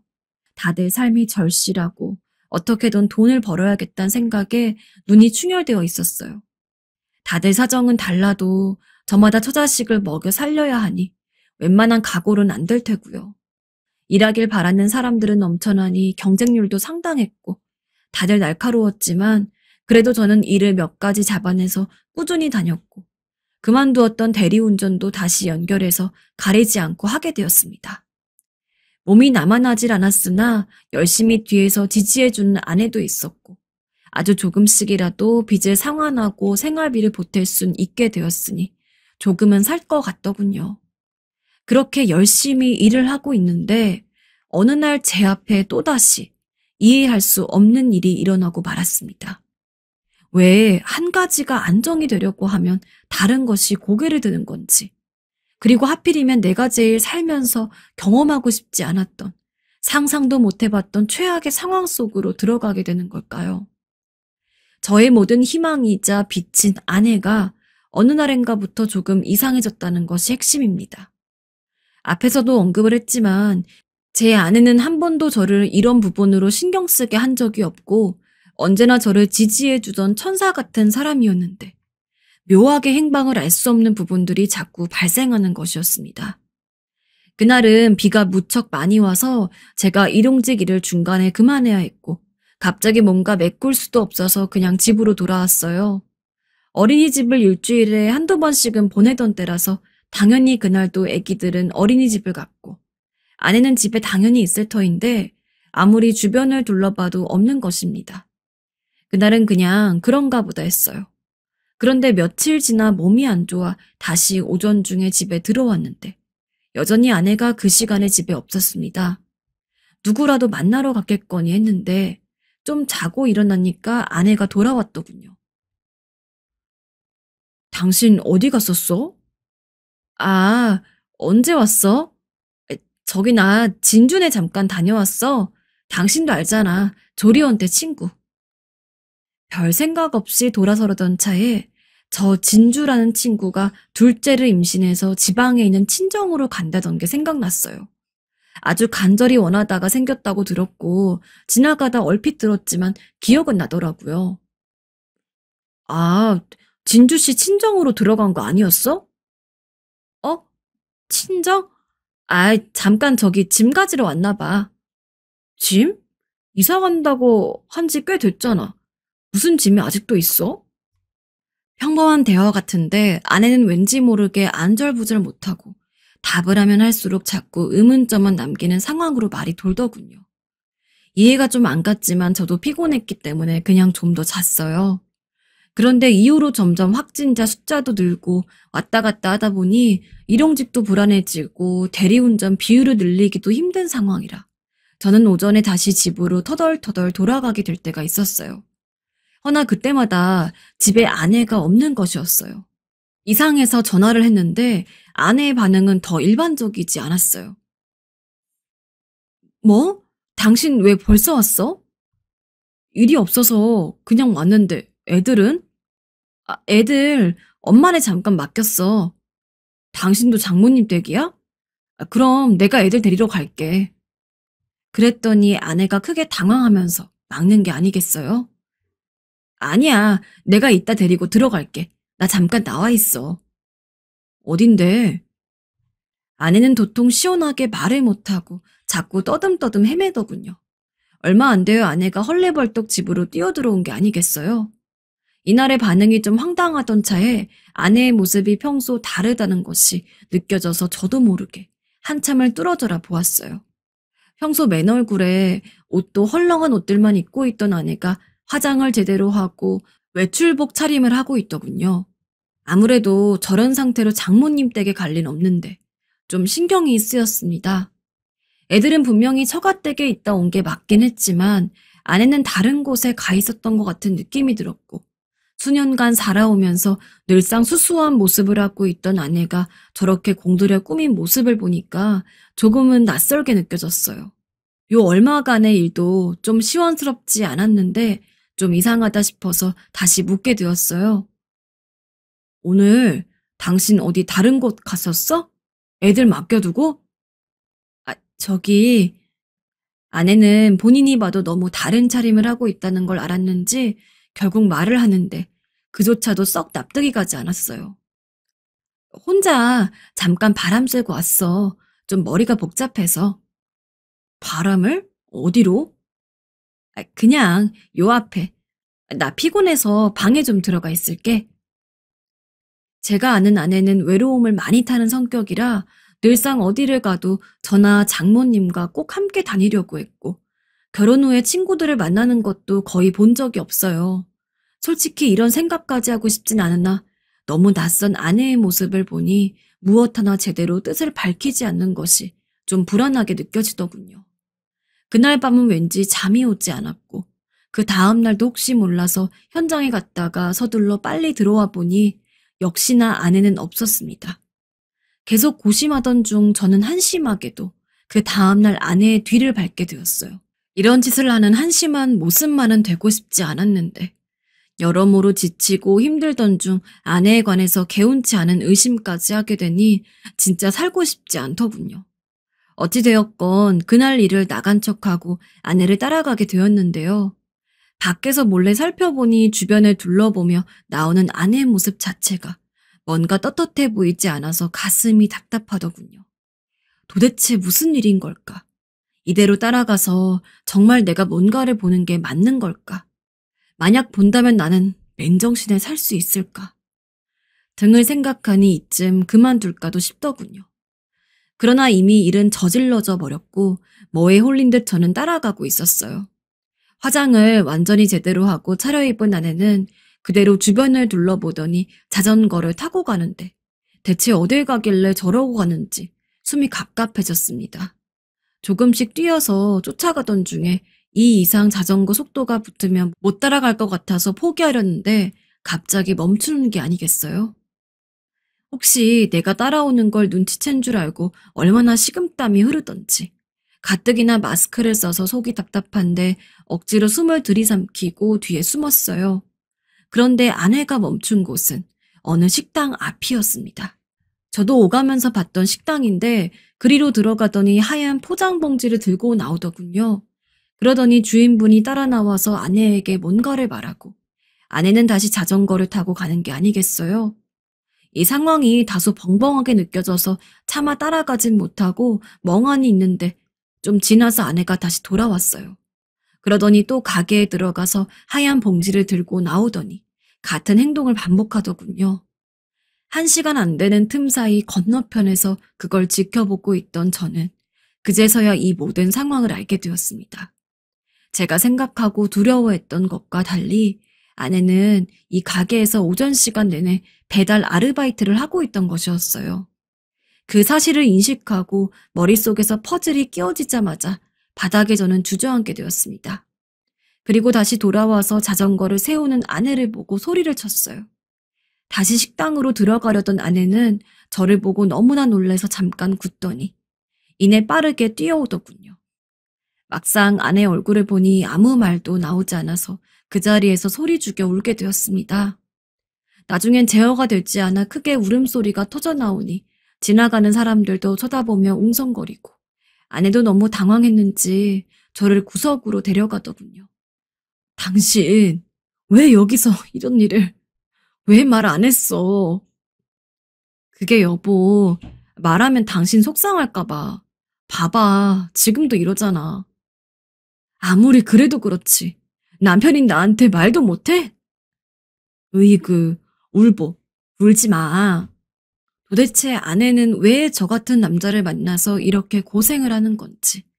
조금이라도 화장을 하면 다른 남자들이 훔쳐볼까 불안할 정도로 예쁜 얼굴에 마음도 착한 이런 여자가 나 때문에 애 둘을 낳고 홀로 배달 아르바이트까지 하면서 비밀로 하고 있었다니요. 아내를 이렇게까지 고생을 시키고 있는 내 자신이 한심하기 그지없어 견딜 수가 없었습니다. 아내는 또 그런 제 모습을 눈치챘는지 끌어안고 한참을 달래는 게 아니겠어요. 나 일 시작한 지 이제 3개월이 좀 됐는데 당신 끝까지 모르게 할 생각이었는데 결국 틀렸네. 그래도 나 이 일하면서 너무 좋아. 돈도 벌고 되게 할만해. 듣자 하니 최근에 화장을 하고 제대로 차려입은 것도 너무 허술하게 하고 다니면서 일을 하기는 눈치 보여 본인도 나름 신경을 썼다는 것이었습니다. 애 낳고 나도 경력 단절이 되다 보니 오랜만에 직업이 생긴 거라 제대로 일하고 싶더라고. 남들은 배달 아르바이트 하면서 뭔 화장을 하고 신경을 쓰냐고 하겠지만 말이야. 그 말을 듣고 있자니 더 서글퍼져서 눈물이 앞을 가리더군요. 아내는 꼭 저를 돕는 것만이 아닌 나름의 성취감도 느끼고 있으니 그저 응원만 해달라고 하는 것이 아니겠습니까? 그날 저녁은 아내를 위해서 아내가 좋아하는 횟감들을 샀고 한잔하면서 오랜만에 많은 이야기들을 했습니다. 저와 만나 고생만 하며 살아온 아내를 어쩌면 좋을까요? 똑같은 말을 하며 연신 우는 저에게 아내 역시 똑같은 말만 할 뿐이었습니다. 나는 당신만 있으면 된다고요. 언제쯤 아내에게 저 역시 은혜를 제대로 갚을 수 있을지 모르겠지만 언젠가는 꼭 이 힘든 터널을 지나 아내에게 멋진 남편이자 쌍둥이들의 멋진 아빠로 자리 잡고 싶은 마음뿐입니다. 그렇게 될 수 있을 거라고 믿으며 나가는 수밖에 없고요. 힘들어도 가족의 지지가 있으니 어떻게든 살 궁리를 하게 됩니다.